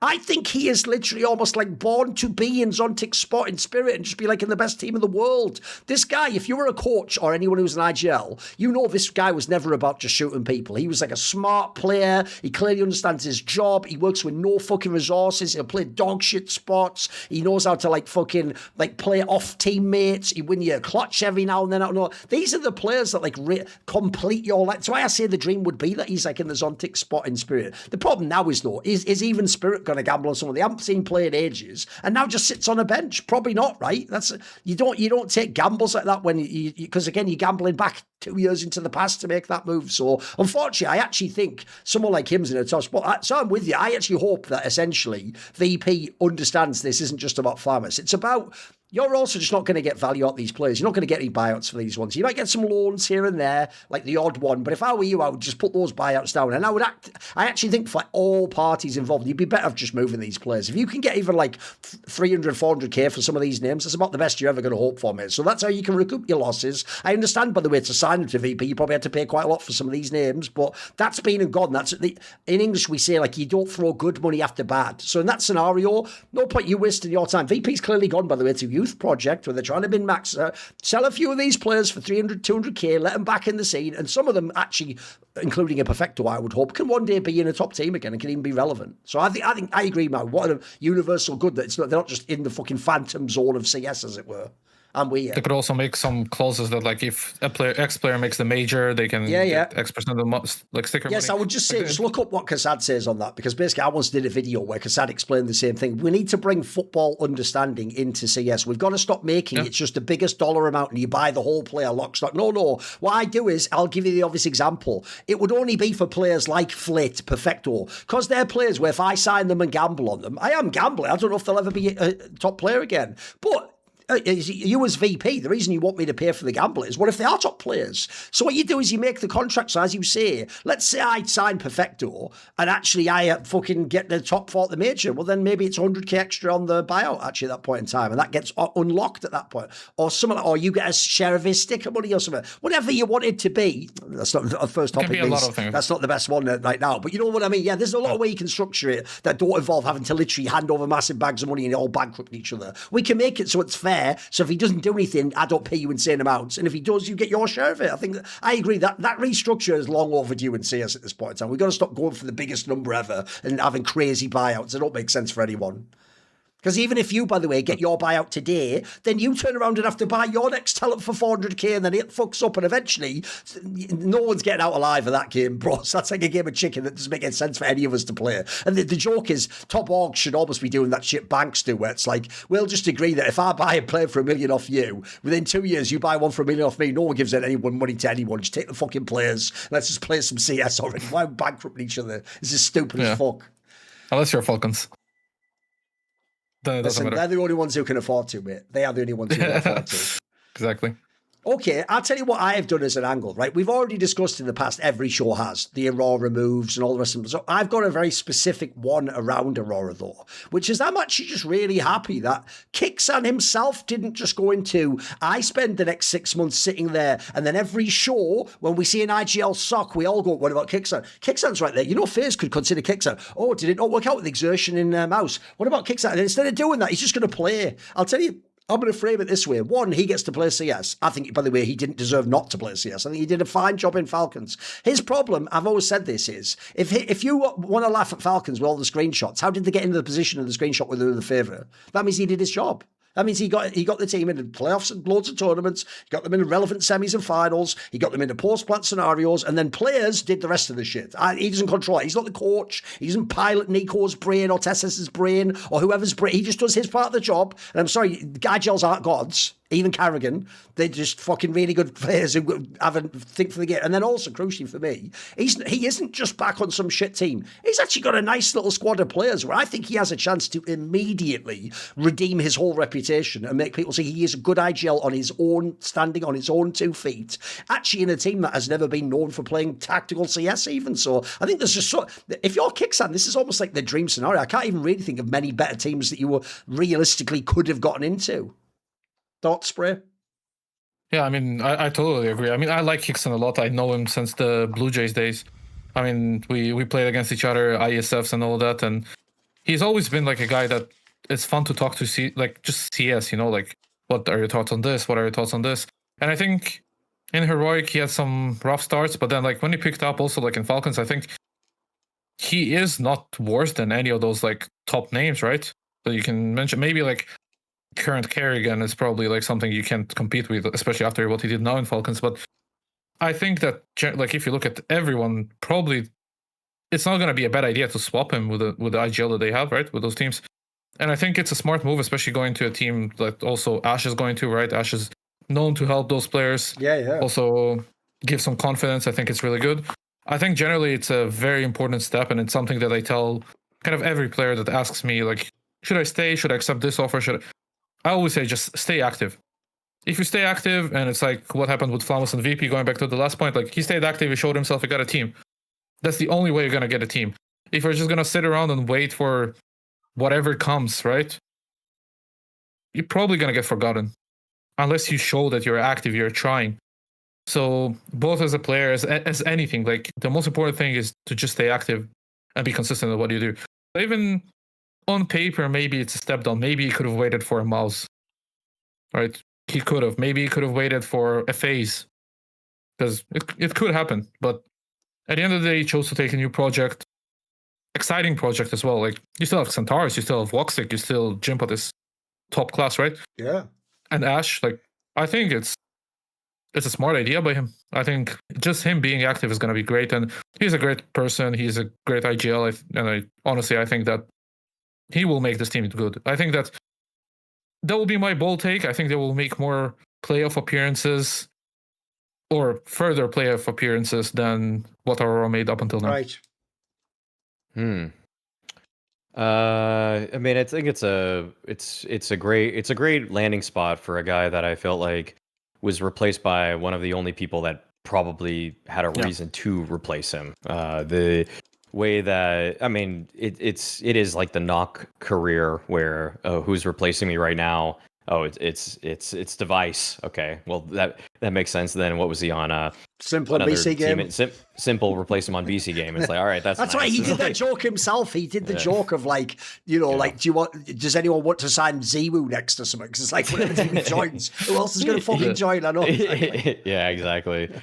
So I think it's a really appropriate landing spot for, I feel like we see a lot of players where eventually they get more or less to where they should, and the market works out in a way that actually aligns IGLs to the players that they probably deserve. And I think that this is a very fitting landing place for kyxsan. I made it a point before on the last show about how I think that even though Aurora might by the eye test be a little bit better, I don't really know if this upsets the overall pecking order. I just see the elite three teams as staying the elite three teams. I don't see them breaking through that. However, I think that there's a lot to be excited about. I think this is the roster that you probably should be the most excited about any team. I mean, compared to a Navi who didn't pull the trigger, compared to a Maus who are probably going to go through a little bit of a transition period themselves, a G2 who are now working with potential upgrade, but maybe a side grade. Aurora on paper is just the most moves, and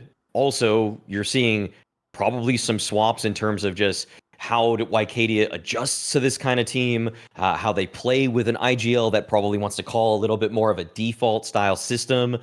There's a lot of ways that we're going to see, just stylistically, you're going to see Wycadia in different situations, along with Xantares and perhaps Yimpat too. I am really excited to watch Aurora. Don't get me wrong. I just don't necessarily know if they're gonna.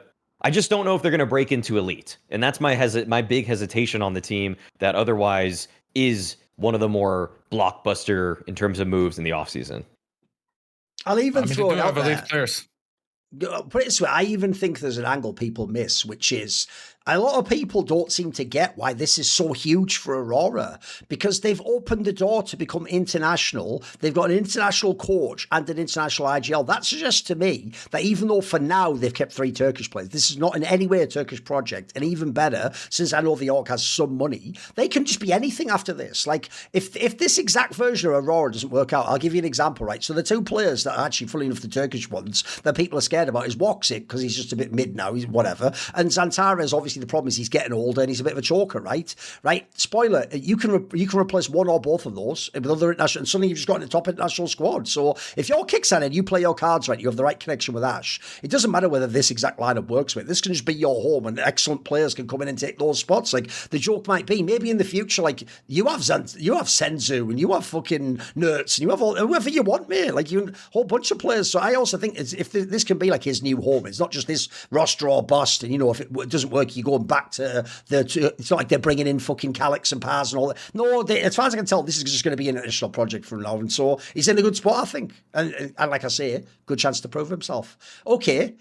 Actually, we have launched, I told people about this last week, LFN Premium, where you can pay to get extra perks. Some of them go behind the paywall.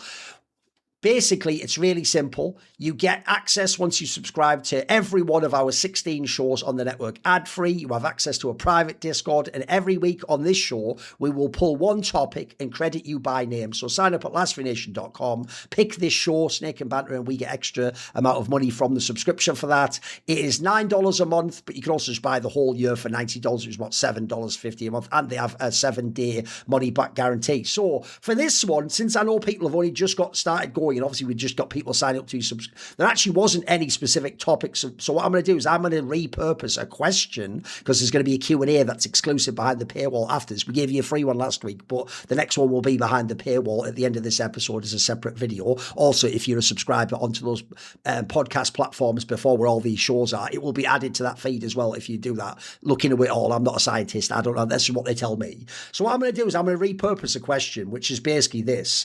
I know it's a classic one for a coach as well here, Spray, so you can see where I'm going with this, right? So basically, what was the name of the guy a second? It's someone called Plague, and he had a question, which we'll answer later specifically. It's actually about 7 map pools. So if people don't know, I'll give you an example of this right now. Big currently runs a 7 map pool. They actually do not have a permanent ban. Let's be real. They do. Everyone does. But that just means they don't always ban it. Now, what's funny is, even though I am a massive proponent of this type of approach and this type of thinking, I also know it comes with a giant burden, which means you cannot just all do it. So I will repurpose that question to be the topic of, teams having a 7-map pool, or teams, say, for example, not 100% of the time perma-banning something, people at least having another angle of continue. Right, the obvious angle to set this up is, the reason why actually someone like Big doing it is very smart, because they play a bazillion games because they're at tier 2, is it means the scenario that always is silly is where you play the other team that also perma-bans that map, and you either then just play a game of chicken where one team has to give it up for free and get an extra ban, whereas in this case the analogy would be, if they already know you play, they have to ban it if it's their perma-ban, so you actually get a free ban there. And then also the other angle is, sometimes you're banning something or floating it where it's like you get a second or third ban it anyway at that point in time, so just playing it even a little bit might mean for real, if they ever float, you can pick it and punish it. Now the obvious angle, I'll make this brief because I want everyone else to get in on this. The obvious reason why teams don't play 7-map pools is you will never be even vaguely good on the 7th and 6th map. Like, at that point in time, there's a reason you perma that, and there's a reason you usually second rotation ban that, because there's only so many hours in the day, and what map you're good on is based on things like, what IGL do you have? Like, what style of play do you have? What personnel do you have? Like, there's certain personnel I think could never be good on a map like Overpass, for example. I think that's why a lot of teams hate it, even though I love it. I get why some teams just don't want to play that. There's certain personnel will never be good on Anubis. Like, that will evade them for the rest of history. There's a reason why people ban it. So I can completely understand the realities of why people don't. But I want to know what your thoughts are, Spray. Like, do you think teams should embrace it more? Should there be opportunity? Should people just have permabans? Where are you at on this topic? I think that generally, like, if you're looking at it, it's not sustainable, like, for a team. I think, especially now with VRS, you're traveling so much. Like, if you're trying to make the major in those tournaments, you don't have time to do 7 maps. Like, it's impossible. It's actually impossible. I think that if you're a team for a long time and you have a project going for a year, you know, the same roster, same lineup, everything is still the same, you can dabble in, like, trying to play your permaban to float it, right? Like Vitality did. Yeah, exactly. But that's obviously, that came with time, right? Yes. But generally, like, if you try to do the 7 map thing, first of all, you're not going to be good, like, really good at your best map, because you won't have time to practice as much as you can. And also, like you said, like the 6th and 7th and maybe even 5th map, like, you'll have 3 maps that are like rather than actually, like, maybe one map, like the 6th map is like a 50-50 map, and then the other 5 is actually pretty decent to play. And I think it's only sustainable to do like a 7 map thing, but only like dabble in the 7th map, only if you're at a roster for a long time. Other than that, I think, like, it's better to focus on your good maps at the start and then make your bad maps a bit stronger, but still make sure that you focus on the good maps, because what happens to a lot of teams is, like, they try to focus maybe, like, before some events on, like, their, you know, punish peaks the team can do, and then their good maps actually become vulnerable.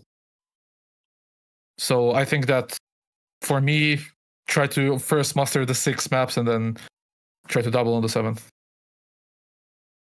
I would just, for anybody that thinks it's just practical to have a 7 map pool or anything like that, I would just kind of give the most simple analogy, which is just life, which is just, you generally in life, you just have to pick 3 of the 5. You either pick friendships, you pick family, you pick your career, you pick your sleep, or you pick your fitness. And you really, it's pretty much impossible to do all 5. Yes. And that's kind of what it is to have a 7 map pool. You can maybe, for very brief stints, sort of dabble in all of them, but then you're just going to be bad at one of them. Generally speaking, people say you can only pick 3 of those when it comes to your life, and that's kind of what it is for professional Counter-Strike teams. That was why it was so impressive during Vitality's era that Anubis, which was their worst map, was still, I don't even know, like a 70 or 80% win rate at times. I think they had a couple streaks on it during their era. So it's just, that's not reasonable. And I think that anybody that competes at any point would recognize that, or if you can just apply that same logic that I already explained there. It's just too difficult to, like, I think another way that I've explained it before is that it's like trying to spin plates on a stick, you know, being that kind of circus performer, where as soon as one slows down, then you have to pick up another one, but then that other plate that you stop spinning is not going quite as fast as the other ones you had earlier. It's why actually the worst thing about that graphic, even though it's not the fault of HLTV, where you see the win rates of them all for the last 3 months. Like, first of all, it does say 3 months. For all you know, that win rate might be carried by, like, the beginning of the 3 months. Maybe they shit on it the last month and they're not really a 70% win rate. Maybe they lost the last 5 games and they're definitely not going to be picking it. But the other thing is as well, I think fans look at that shit 'cause it's like a hard number because it's a stat. And they think that's like you're in FIFA and that's like how fast your player runs. Like, No, in that scenario, like there is no I am really good on Dust 2, so I don't have to practice Dust 2 anymore. Well, then you'll be really bad on Dust 2 within a month, I'll tell you right now, mate, because what you won't know is all the meta of what does everyone else do on Dust 2 currently, and what strats do they run, and what are the counters to those, and then when you get good on it, what do they counter what you're doing with, and how do they press what? That's why I always say, understand that when Vitality has these eras, and they have every map go, so that is why they're the GOATs, for fuck's sake, because that means even on the map they don't practice on, that everyone else studies, that they just played 3 times in the same tournament before this match, they can still beat you on. That's just talent, mate. That's just fucking godlike. That's not even just some shit on a blackboard. But I'll tell you what, whatever they're also doing behind the scenes, I don't know what he does, but I'll tell you what, I bet the Xtaz and Matt guy are working their fucking arses off on that. And if they ever do make it look easy and do that banter where they're like, actually this time we ban an Ubers and pick H and what, then they are just fucking on another level, bro.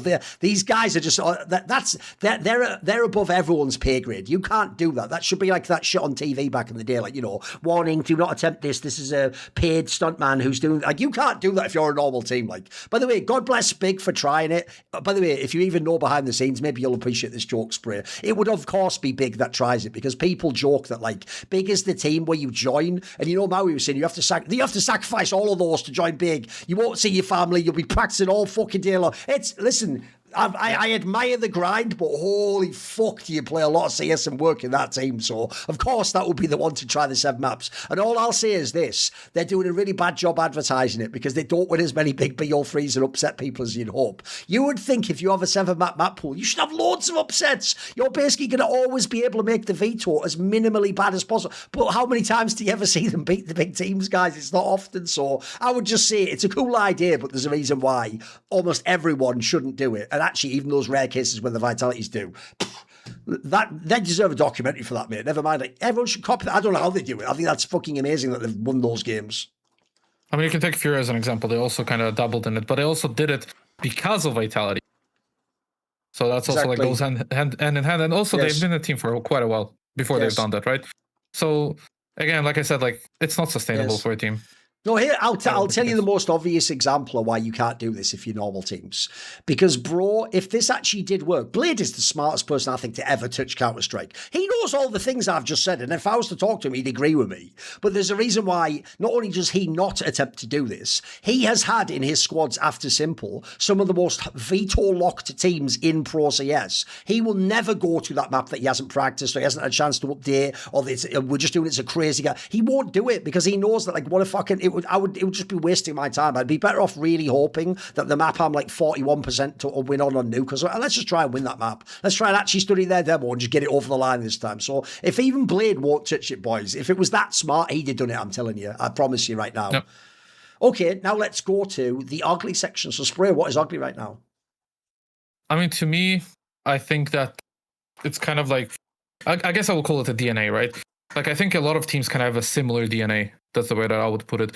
A lot of teams are just looking at the Vitality, the MongolZ, the, I don't know, like Falcons and stuff like that, and they just copy paste. Like, I can't even actually count on my hands the amount of times that I've seen the same strat over and over again. And like when I was analyzing teams for NIP, right? Like it's just like sometimes it's even getting repetitive in a sense. And I think that generally, like some teams, either if it's coaches or IGLs or whatever it is, like maybe like even a team like MongolZ, they kind of lack identity, but right, like they don't really play by their DNA, but by the strengths of the players. That's like something that we touched up on this episode, right?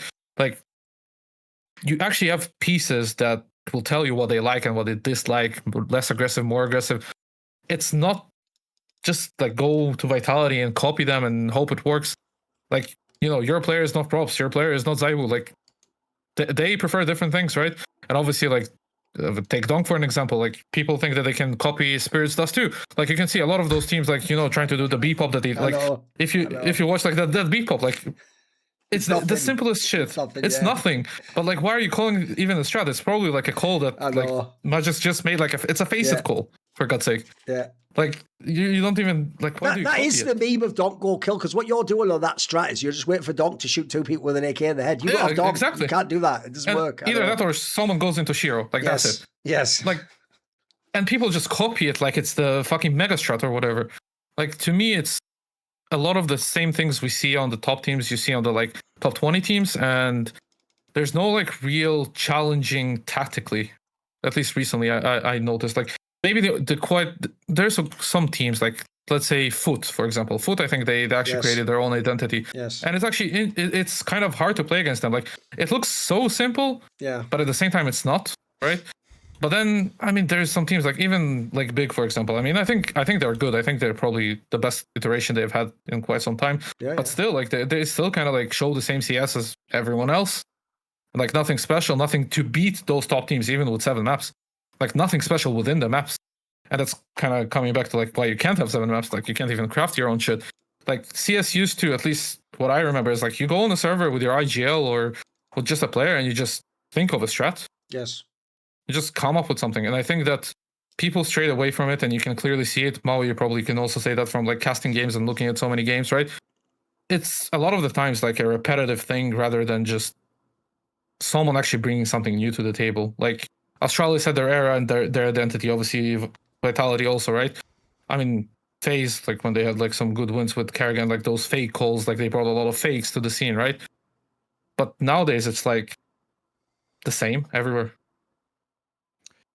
I would say that one of the worst aspects of this international era of CS that we've entered is that it really just strips the personality of the teams, because with national teams, you or any IGL that had a national team was working within the confines or the limitations of who you had. And that's actually, I complained in the past and I criticized Major for the fact that he ran more of a 4-1 style death ball, oftentimes 5-manning into a bomb site with a lot of time still on the clock. Occasionally you'd get a pivot in the mid-late round if you realize this is just too much blocking utility or too many people are there. But that was, I mean, when I asked him about it, you know, face to face at an event, he said it was because that Jota was not as smart as Soulfly was. So he just couldn't trust him to be over there by himself. And so that's, I think, how you get a little bit more of the specialization of teams that in turn, it's kind of a problem solving exercise. But when everybody is allowed to have a slightly, 20% better upgrade on their lurker, a 15% better upgrade on their entry fragger after theirs falls off a little bit, they're just going to run the strats that they think the best teams in the world should run, and you get a lot less creativity on a regular basis. That is actually one of the bright spots of watching Tier 3 Counter-Strike. You get these teams that actually have a little bit more style to them, especially if you watch regional CS. I don't do it on a regular enough basis or a frequent enough basis, but it would probably lend me some more ideas of what really is possible out there, because I still don't think that people have always, there's always more strats to find. There's always more misdirection plays to make, more fakes, more ways to get map control than the ways that we think of. Like it took, gosh, how long did it take for people on Inferno to realize, like, hey, maybe on T side we smoke at the car and to take control of banana instead of trying to always double molly, and instead now we're using a single smoke to reclaim space on our banana retake instead of burning both of our mollies consecutively. Like there's all these little updates in terms of just making sure, like, I think the way that I've seen it before is that it's trying to accomplish more in terms of map control by spending less money. Can you, with what you did with a molly and a flash, can you accomplish that with just a smoke or just a flash? I feel like so many teams are not always trying to push the limits of the game as often. I know that some pros still go to the drawing board a bit, but I would actually even go to a team like Navi, where I feel like they've already created what they think is the perfect way to take Mirage mid control and play off of that. And I really, maybe I'm missing something, but I feel like it's looked pretty similar for 2 straight years. I don't know if a lot has changed. Maybe some like light timings on it, or maybe the Palace guy swings a little bit earlier this time than the other time. But it's just the margins are so small. I don't even know if Navi's opponents recognize the difference. I think they just play them out the same way that they used to, and it doesn't actually net Navi too many positives, and that's kind of why they actually just had to go to Ancient. They just realized, okay, let's just let MongolZ fight in mid, because that's just easier than trying to find these incremental improvements in our map control nade usage that can net us these like 5% margins. No, just get a better fragger. So I like it as an ugly point. I also think to stack on this, I don't think it's going to get any better this season because we got cash in the pool, which is like the most tactically Boring. devoid of innovation map you possibly could have reintroduced. I even think Cobble could have led to more innovation, even though I don't think that it's going to play out well. I think that it's unique in structure enough that it would have led to some really interesting plays to take drop control, to fight for A. I think that there's a lot of ideas that weren't really actually even theory crafted in the 2018 era that the map was played. I think people are a lot more creative nowadays, but because there's so little innovate or change in map pool and it's cash coming in, who even is going to spend the time to do that? I mean, I think I can tell you exactly what strats people are going to run on cash, and it's going to be like that for the entire season, in my opinion. Like, I think that's it. And I mean, also, like, to make my point stronger, like, you could remember, like, the old CS days, right? Like, where it was the get right on device shot, you remember, on Nuke, for example, right? It was, like, a completely new strat that they do, like, a heaven wrap from like, the catwalk, right? Yes. Like, no one has ever, like, done it like that. Like, nowhere's jumped because you would lose HP, right? Yes. But there they just go, like, as a force buy, and they go, like, I think it was 3 people jumping, right? Or 2 people jumping. And then, like, they heaven wrap with, like, 2 people going garage. Like, it was something new. It was something exciting. Like, you look at it and you can actually, also as a caster, you can actually be excited about something, right? Like, holy shit, people are flying right in front of me. And nowadays, it's just not happening. Like, maybe you have, like, one creative moment every best of 3, right? Which is not a lot. No, okay. Before you jump in, Thorin, I mean, this even pisses me off more because one of the cool ways that we would see innovation on an irregular basis, albeit sometimes, is like a triple man boost. But now that Valve took out 3-man boosts, it stripped away even more potential for innovation. It's just frustrating sometimes. Yeah. Yep. Basically, the problem is, it's not even really a CS specific problem, is it? It's actually, I think, an issue with how, in the modern day, every single team has a coach, and the coach watches the opponent's demos and their peers' demos, and they study, and essentially everyone's trying to tap into the same meta. People don't know the term meta is used to people. It was supposed to be shorthand for like most efficient tactic available or something like that. That was like it's supposed to be like an acronym for that, right? And essentially, that is how everyone uses it. Whatever seems to work the best right now, people take it like that solved the game. And it happens in many sports as well. Like, I'll give a couple of sporting examples. This is actually the real reason why you all say you hate the NBA now. Because what happened is everyone in the NBA realized how efficient a 3-point shot is. And then they copied, at the time, the Warriors. That was the most successful team with the 3-point shot. And then they all became a worse version of the Warriors, even though the joke was the Warriors had the 3-point shooting donk and then like a half dot. They had Keisuke as well, essentially, if you don't get the analogy. Like, it was ridiculous. So you don't have those players. So already there was teams who were at the bottom of the NBA where it's like, I don't know why you're playing this style. This doesn't make any sense for you. Like, the gag for you would be, you should probably go back in history and play, like, I don't know, get a bunch of really tall players and play the half court or something. In football, obviously, if anyone watched not only the World Cup, but the last 15 years of football, they're all being ruined. But I always say, in the same way as people say Steph Curry ruined the NBA, he didn't. It was awesome for him. Pep Guardiola didn't ruin football, but everyone thinking he solved football did ruin football, because that's why every single person now just tries to play. And we've even just seen it at a World Cup. Bro, you can have the best players in the world. Spain doesn't even have as good players as some of these teams like Brazil, France, maybe even England. But I tell you what, that style, because they're better at it than us, is fucking amazing, though, isn't it? It doesn't concede any goals, doesn't give you any opportunities to score. They just slowly do the fucking bullshit build-up. Also, then think about how, like, German football affected. Every fucking team tries to play a low block. By the way, that doesn't even work when you're a bad team. Like, just go look at some of the fucking bad countries and bad teams that try that style. You can make a messy game so that you just lose by a small amount, but you won't win that way. So the reason I hate it, and people, this is where, like, it's like that famous meme of the midwit, where the midwit goes, no, yeah, but you have to try all the, and then the super genius goes, just do what makes sense for you. And the dumbass moron goes, just do what makes sense.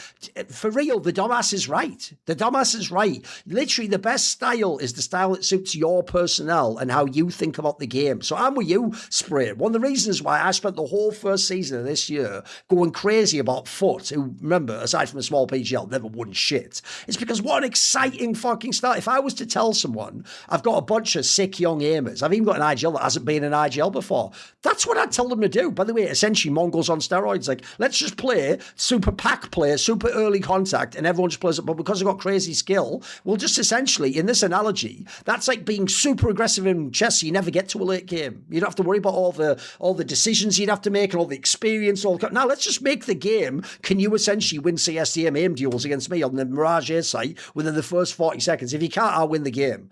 No one's ever thought to do that. Everyone else is trying to be Na'Vi and Vitality and late CS and calls in a mid round and fucking thing and conditioning. They didn't try that in Foot. They just came out and they were like, you know what, fuck, throw the rule book out. We're going to go with basic CS. But I'll tell you what, it's fucking fun to watch, wasn't it? And this is also why I actually think I agree with Maui, but for a different reason. I'll tell you why this is going to get worse in the second season of 2026. Because look at the top teams in the world right now. Falcons, Vitality, and Spirit. Every dickhead who copies those, you can't do that. You don't have Donk Monacy and fucking, what's his name? Zebu. You don't have those players. So if you even think for a moment, Vitality's just running simple, that doesn't work when you don't have Rops and Zebu. You won't be able to get that off. And by the way, you definitely can't get it off against them. I wouldn't even attempt that. That's just stupid as fuck. So I think it gets worse. I think, if anything, actually, the one thing that delayed this from ruining CS was when Na'Vi was number one in 2024 and they played like real CS. Even then, though, the joke is I think people tried to play real CS against them who couldn't do it. I think some of the other squads out there wasted having better punching power. So sadly, I do think people do that thing where it's not just esports.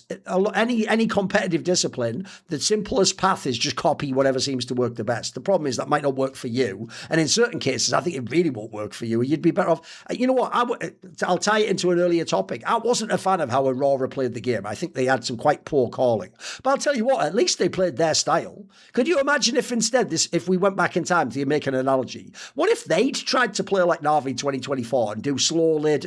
They'd never win a fucking round. That wouldn't work for Santares. That would be this dumbest angle. Also, what, you're going to set Woxic up in like Wonderful's, like, you know, on the rails ARPing style where he has to, they'd never work. Like, you would completely destroy the team and any chance you had of winning. So even though their style was scuffed, at least they gave themselves the puncher's chance, though, didn't they? They played to their strengths, however limited they might be. So I'm with you. This is a topic as old as time, but it will always be a relevant one, isn't it? Like, I don't think you ever really will solve the game. I even alluded before, even if you think those sports are solved, they're not. You have to have a very specific personnel to make that style work for you.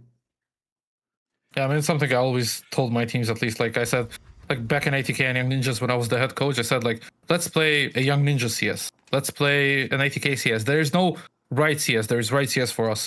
And then that means that maybe we'll do some stupid shit. Like, maybe on broadcast, Maui is going to laugh at it. But it's going to work for us.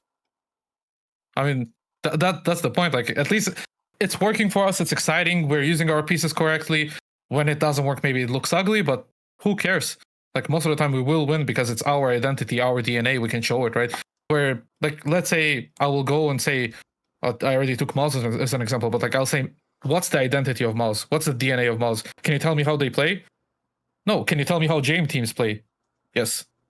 That's the other example. That isn't that also, let's be real, even with a scuffed roster, James' style was like a hard counter to what everyone was playing CS. And you could see teams, bro, I even said this about Vital, you could see there was top teams, like, you have to play them once just in order to play them the next time. Like, you could tell people weren't prepared for that. Also, by the way, I'll just throw a random, this is mad cope, I don't give a shit. I'll tell you one little piece of hope that you might have also, right? JT just joined Team Liquid. He's actually one of the few IGLs I've seen that tries to come up with new strats and tries to invent a new flash or a smoke or something. So, and there are the odd people out there. It's just, in general, I do agree. As a general approach, a lot of people are just copying whoever's on top, basically. Yep. And you're right, all the Spirit ones, Spirit's probably the worst team to copy. They have essentially the most broken opening player to ever play FPS games, bro. Like, you haven't got that. I don't even know if Falcons can copy that playbook, you know what I mean? I remember I even banned missed him in Young Ninjas as the IGL to watch Spirit demos. I said, like, it doesn't make sense. Like, why would you watch it? I know. Like, it literally makes zero sense. Like, this is the only team that makes zero sense to even, like, try to, like, learn something tactically. Because it's just individuals most of the time, right? Like, they're playing default, they're playing a pug style and just killing. Yeah. Okay. Now, Maui, what is your ugly point? Mine is, I don't really know I don't know what Valve's doing so frequently. I don't know who asked for a realistic bomb explosion. I just don't know why this needed to happen. I'm not even complaining about the health bar showing. I actually, you know what? I'm down to see how much HP I'm gonna lose because of a new bomb. It's a new mechanic. I've been playing CS for what, over 10 years, over a decade, and I mean almost 2 decades actually at this point. Actually, no, literally over 2 decades I've been playing Counter-Strike. I have a feeling intuitively of what the bomb's going to do to me from playing the game over various iterations of the game. We just changed it so drastically now that you can save on Inferno when the bomb's planted on B by going in the church and you take 0 damage. In the construction area, basically. Yeah, it's ridiculous, isn't it? Yeah, it doesn't make, it's so absurd. Even though you're on the other side of the wall, basically, which is ridiculous. Yeah. As long as you're on the other side of a wall and your wall is fairly insulated, like if you're in a nice you're corner. praying to God. Yeah, exactly. Okay, Just right there. Okay. Right there, exactly. Sacred ground. Yeah, it's just ridiculous. I don't know why Valve thought that adding realism was necessary. I won't lie, it looks cool. Okay, I won't even lie about that. It's just like it looks cinematic. It's like legitimately when it blows away the Molotov and the smoke, it looks kind of dope when that happens. But I'm also just thinking, why? Like, who wanted this to happen? This is gonna fuck up saving tremendously because it's gonna allow people to go into little cheeky spots. Like it actually, in a weird way, they made a semi-intuitive, but also not like what before. It was just pure distance. It was pure distance. That was intuitive because you could just kind of feel out. Okay, the bomb's planted there. I can be this far away. Great. It's a video game. I'm not gonna overthink this. Now I'm thinking, okay, I got to look at this health bar, but I also can maybe make an assumption that they can be tucked away in these little corners if they're saving away from the bomb, and they can kill me in apartments of Inferno because they're behind like the third wall there. It just doesn't make sense to me, and I think that it's a change that is, no one asked for it. I don't think it's even going to play out particularly well, and I just have it as an ugly point because I think that there were way bigger issues to solve in Counter-Strike than making a cool looking cinematic bomb explosion than this. Yeah, I mean, I actually have a funny story about it. Like, I was playing FACEIT the other day, and some guy was saving like top mid on Mirage, and the bomb was planted at B. And I just run up, and the bomb explodes, and I can't even shoot him. Like, I don't even see what I'm shooting at that point. And like, I mean, I think to me that it's like, yes, it looks nice, but is it really like useful? It's making it a bit more noob friendly, in my opinion. Like, as a competitive player, it's actually a skill to know where you could save or not. Yes. I think it's taking away a lot of it, like the health bar especially. Like, sure, change the bomb. Like, they changed the bomb before. Like, change the cinematic or like the visual of the bomb or whatever. But why are you adding like a little help? It's actually a skill to know where you go to save, Yes. where you don't go to save. As a CT or like as a T, what do you need to clear, what you don't need to clear? And now it's like, okay, I'm looking at my health bar. Okay, they can't be here. Let's continue. Like, I think it's just taking away a big chunk of hunting and saving that actually, like, I don't know, just takes the fun of, like, you probably won't even be able to watch it in a game. You probably will skip that person, like that little time. You'll be like, oh, this guy died. Oh, this guy, or whatever. Where before, like, if you had a like high value, like let's say 3 weapons saved on CT, right? And you have to save those weapons, and people are hunting, and they don't know where you are. Like, you're probably like continue the. Also, like you'll hear the casters being a bit excited, right? Like if they get closer, like it's actually high stakes. Where now you will have a better idea on where they are, when they are, how far they need to go. It's, I don't know. I just don't really like it. Like that specific thing. I don't mind the visual part. I think also like it makes sense now that the bomb explodes the smokes. I think that at least makes sense. That will be interesting, but I think that the health bar is just not doing it to me. One aspect also about the health bar is that, as far as I know, it's there like the second the bomb is planted, whereas before, occasionally in professional games, you would see a player who's, say, like jungle on Mirage, the bomb would be planted. They think it's planted on default at A. They kind of start moving forward a little bit. Oh shoot! It took them like 3 extra seconds to recognize the bomb is planted towards B.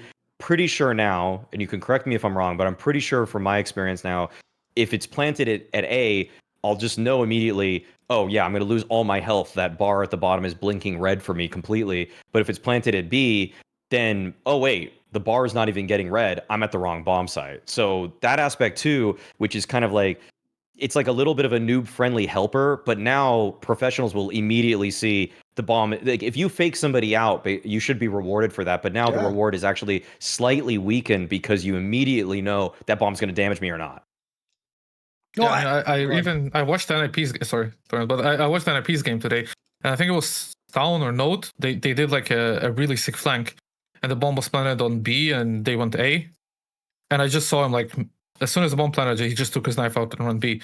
Obviously, like I would assume it's the health like little thing, which I think that obviously the T outplayed the CT, just let him have the advantage rather than like cutting the time by 20 seconds so you can win the clutch, the 1v1. So I think you will see more of that in pro play probably. And if you're ever in a scenario where it's like a 2v2 or a 1v1 but it's spread out on the map, that is actually an advantage you get from doing a fake out on the other side. The guy might still waste an extra 10 seconds shift walking into the wrong site, then be like, oh, fuck, it's on the other. And by the way, if that's like dust too, you've run around already. Like, he hasn't even got time to get there in time. Like, the rotation, it's not overpass. The rotation might be crazy to get on the other side. So I agree. Here's the real problem. A dickhead fan is going to go like Valve, like, yeah, what's your big deal? It's so rare. It's like, no. The point here is these are all tiny ways to express, as you're saying, like an understanding of the game and strategical thinking. All of them are tiny ways. Well, when you stack like 1,000 tiny ways, before even a bullet's fired, you can have an edge on people. You can be conceptually ahead of people. You want things like that, because here's the problem. I think when you noobify a game like this, you're thinking stupidly. It'll make the new player have a more fun time. They'll keep playing the game.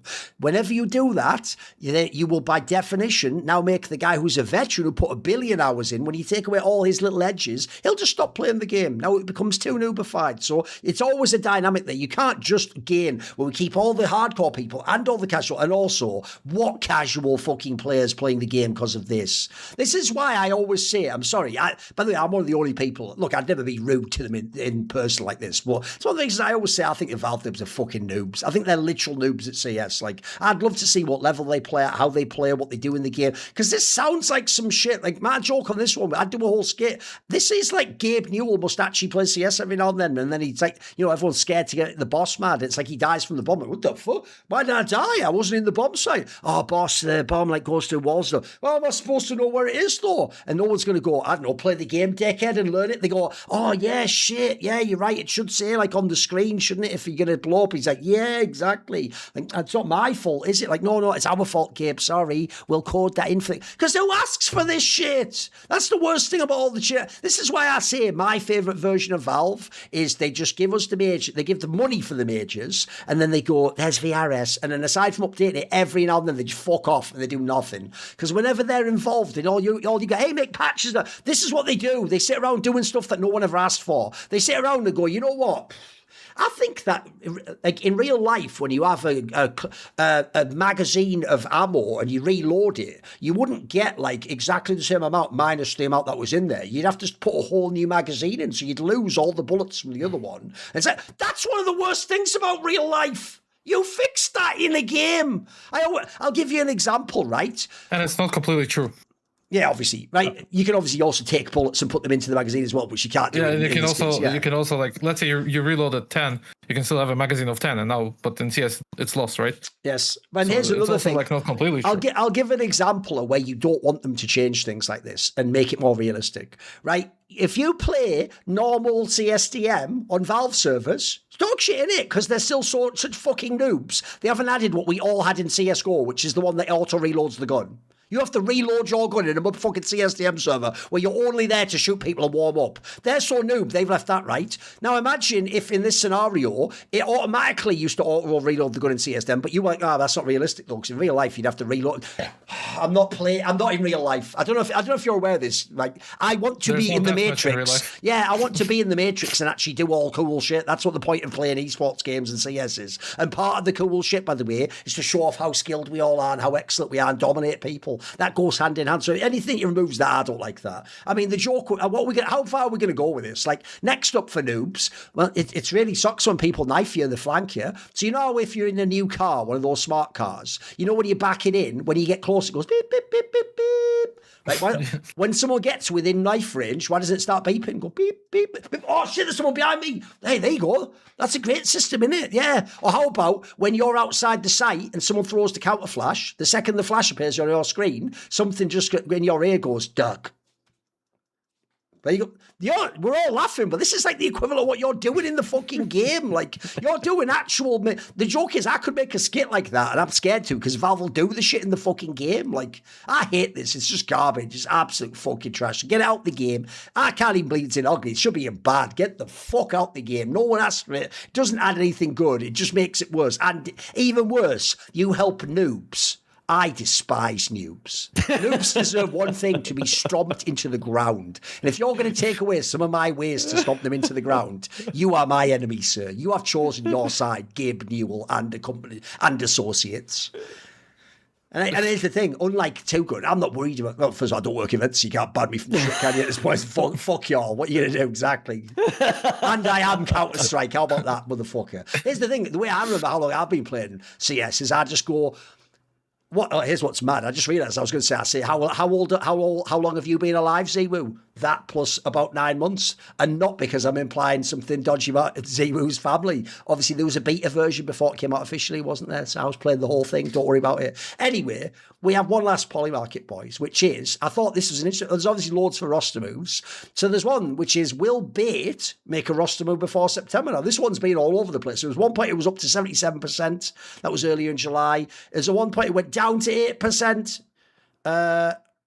Way down. It's currently at 36%. So obviously they've only got at this point in time like a month and a week and a bit at this one to do the move.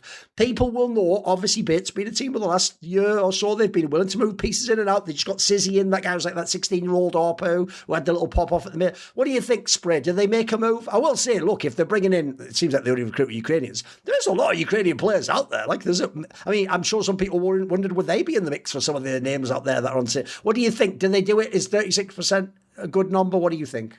Honestly, I think they won't. Like at that point, I think that the whole maybe percentages like kind of flipped around when they did the whole op trial thing. I think that right now they maybe kind of like are happy with the roster. Also like from previous times, like they like to stick to a certain five and try to grind. So I think now that also he showed himself, like he showed that he can be in that level, right? And he's still very young. So I think they probably are happy with him. I would be happy with them, right? And probably what they need now is a bit of time. So I don't think that they will make a roster change before September. I think if so, like maybe we talk about it next season, but I don't think this season, even unless something drastic happens and someone gets bought out or whatever, I don't think they will like want to make the roster change.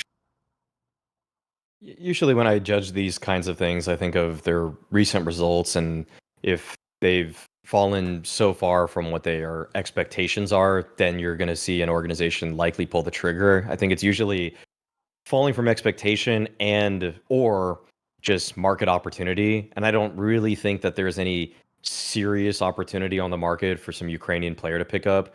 And the only thing that's a little bit concerning is that they did just lose to VP in this RES blast thing, but I think they're going to forgive that performance because it was pretty close on all three maps, or on the two maps they lost, it was really close. And I also think that their Cologne performance is definitely good enough. I mean, to 3-0 stage 1, to get through stage 2, and yeah, you crashed out of stage 3, but like, were you really supposed to beat Furia, MongolZ, or Foot?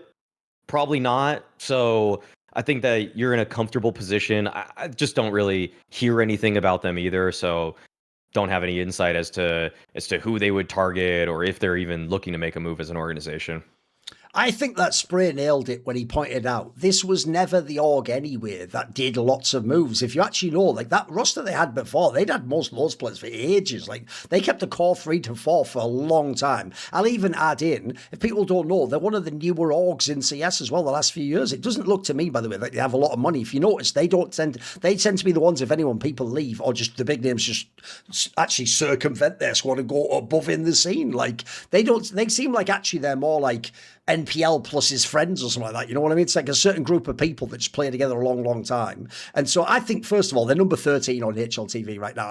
I think you stick with that. Again, they had the major performance. siuhy actually looks like, because he's so young and so inexperienced, a player like that could literally get like 15% better in the next 3 months for all you know. So you just stick with it right now. I actually think this made more sense earlier on. Maybe they could have gambled in this roster mania period. I don't think they do now. So I would say, actually, I don't think 36%. I wouldn't take that personally. I would go with no, and I think you're convincingly going to win this one. I don't think there'll be one. Also, it doesn't seem like a team that's going to pay buyouts. Like I'm saying, if anyway, it'd be a new player, I think, again, that you bring in. So if you're already betting one player in, I think that's just a silly gamble to take at this point.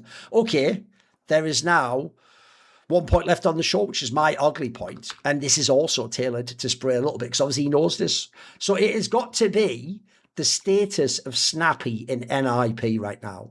Because NIP, if you didn't watch them at the most recent LAN tournament they're at, they have the exact same profile and formula they've always had. The joke is you can change. They're on some cursed shit too, like Liquid and the other squads. You can take out... If you could go, it's just bloody Wrinkle missing. Yeah, he's got it. It's been down now. Plus, a totally different style of op, same problem. Oh, it's that fucking Ken guy. He never lived up to his billing as the lurker. Yeah, he's been gone for a while now, mate. They still have the same exact problems. They just need a star player. Kaspersky, the joke is, probably could be like the 13th best player in Counter-Strike. You'll just never know because he's stuck playing in fucking NIP, not in big tournaments and playing these shitter lands. So they've been brought in the note guy. They've done everything he can do, and somehow the core problem remains. So I don't think, unfortunately, since Snappi, I think I'll double check. I think he might even be like the oldest IGL now. Like, is he actually? I know before he was like 36 or something. How old is he now? I think he's 36 now. Yeah, he's 36 right now. So he's the same age as karigan, but not with the status of karigan. And obviously in CS2, he certainly hasn't had the good results. He's also someone where his style of play, I actually think, unfortunately, when you lose, makes you look back to, he likes a lot of rushes and stuff like that. I think noobs think that you're playing bad CS. I know that's like a conditioning style. It's just been essentially his vision on the game. And there's earlier discussion, I like people who have their own style of the game. And then also he's tried all these different pieces. So unfortunately, I think at the end, fans are going to come to the conclusion. Because remember, he never fully escaped that you were on Falcons and they did nothing period. I think he's going to end up in the old man version of the siuhy thing, where it's like, if either this project, he just does nothing with it, or even worse, if he gets kicked out, that'll be the end of his career. I think that's actually sad, because I actually do think he's still someone who has like life left in him. You know, he's clearly he's a guy who does live and breathe CS, and also this is why it actually bums me out when people like him get trapped at that level. I know they're putting in mad hours and they're thinking through every fucking angle, and they're trying to, by the way, he's also one of those guys who does try to develop the players when he has them in the team, when he has a Wrinkle, when he has a Ken, when he has Kaspersky. By the way, he won't get any credit for what Kaspersky's done either, even though he's blossomed under him and done the same thing as Nerds and SunPayus, fucking what's his name, Spinks, all these great players that became HLT. When he goes off to his next team and becomes HLT top 20, no one will remember he was under Snappi and give him any credit. So I just think he's in a really, really ugly spot in his career right now. And then also, if you know how they lose, don't worry, they still lose all the fucking close maps. Anytime, they are the craziest betting bait of all time. I bet them 1 billion times, mate, because I always think, they're always competitive though. Yeah, but the problem is they lose every 13-10 map. They lose every overtime. They just do. It's crazy. I've never seen someone consistently lose that often. So you know more than about me, Spray. What is the deal? What do you think's going on?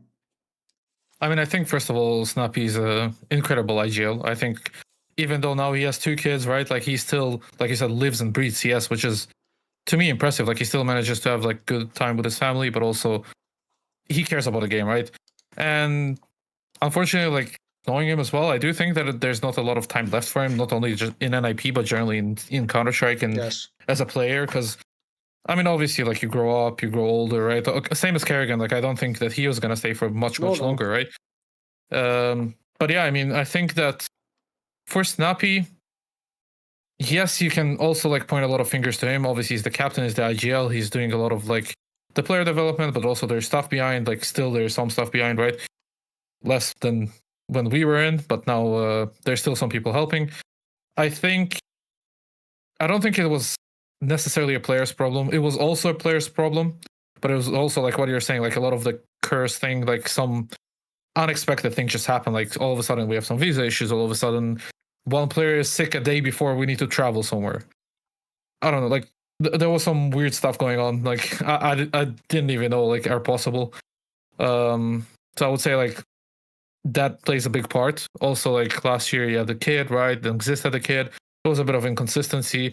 I think also throughout this whole time in NIP, even when I was there, he hasn't really like played with the same lineup for 3 months straight, because always like there's a stand-in that you need to practice with, or I think it also like messes him up. And I think like the biggest part for me is that I think that he needs to be challenged within the team. And I think that, I mean, I know Nerds is probably one of those guys, and also SunPayus, like you said, the Spanish guy, right? Like in the Ends team, it was probably challenged quite a bit from the players and from Saw and from just everyone, kind of, right? Where in NIP kind of gets more the respect, mostly, right? And I mean, I know because I worked, obviously, I mean, you can tell it from the outside, like there's a lot of young guys. Shush, like when I was there, Shush was the most experienced one, and he did like also give him some challenges, but otherwise he didn't get challenged quite a bit. And I think for him to be a good IGL and to have good results and to also help develop players with the help of the coaches and everyone, I think he needs direction and he needs to be challenged.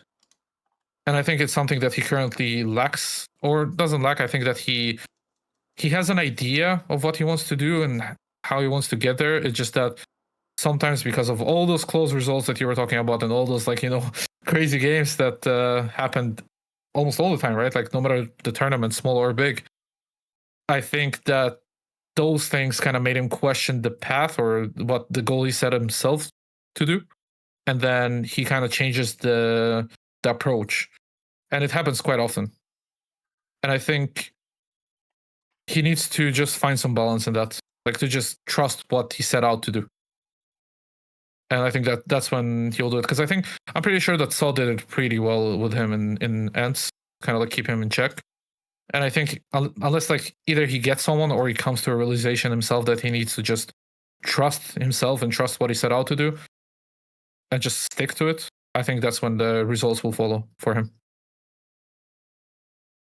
I feel like it's hard not to give him some of the blame for what's happened actually, though. Yeah, for the last handful of or I guess the last season particularly, where they didn't qualify for the major. Because looking back at some of their S tier results here, I mean, they barely even won. And as soon as they got to any S tier lands, they basically just got deleted every single time. I mean, the only 3 that they played after were Krakow, where they lost, by the way, to BC Game. That's like the only win they got at Krakow. They lost to Legacy. They lost to Legacy. They beat Passion UA, that is, and then they lost to BC Game. At the Blast event that they had an opportunity at, they immediately lost to Paravision, and then they lost to NIP. Then they went home. And then at the CAC event, and this is where I think it's like pretty inexcusable. You lose to Bait to open things up, and then you lose to Lin Vision. I mean, at that point, I don't have any more excuses. You know, like that's the tournament. You got to farm some points there, bare minimum. If you're an NIP team with the players of NIP's caliber, I mean, looking at the most recent stake thing that they played, they had the best CT side at the entire tournament, round win percentage wise. But their T side is it's like more middle of the pack. And so, you know, that's not always a perfect metric, you know, CT versus T side round win percentage, but it does tell a bit of a story for me. So I do think that Snappi has a place on a team. I don't know why. I mean, I think that Spray had more insight than I did regarding Snappi and his strengths and his weaknesses and what he probably needs. So I'll just leave it at that. Okay. I think we've done a good job assessing it there. Obviously, we hope it changes. If you are someone who is a subscriber to LFM Premium, you can now join us in the exclusive Q&A. Otherwise, see you on the next episode of Snake and Banter.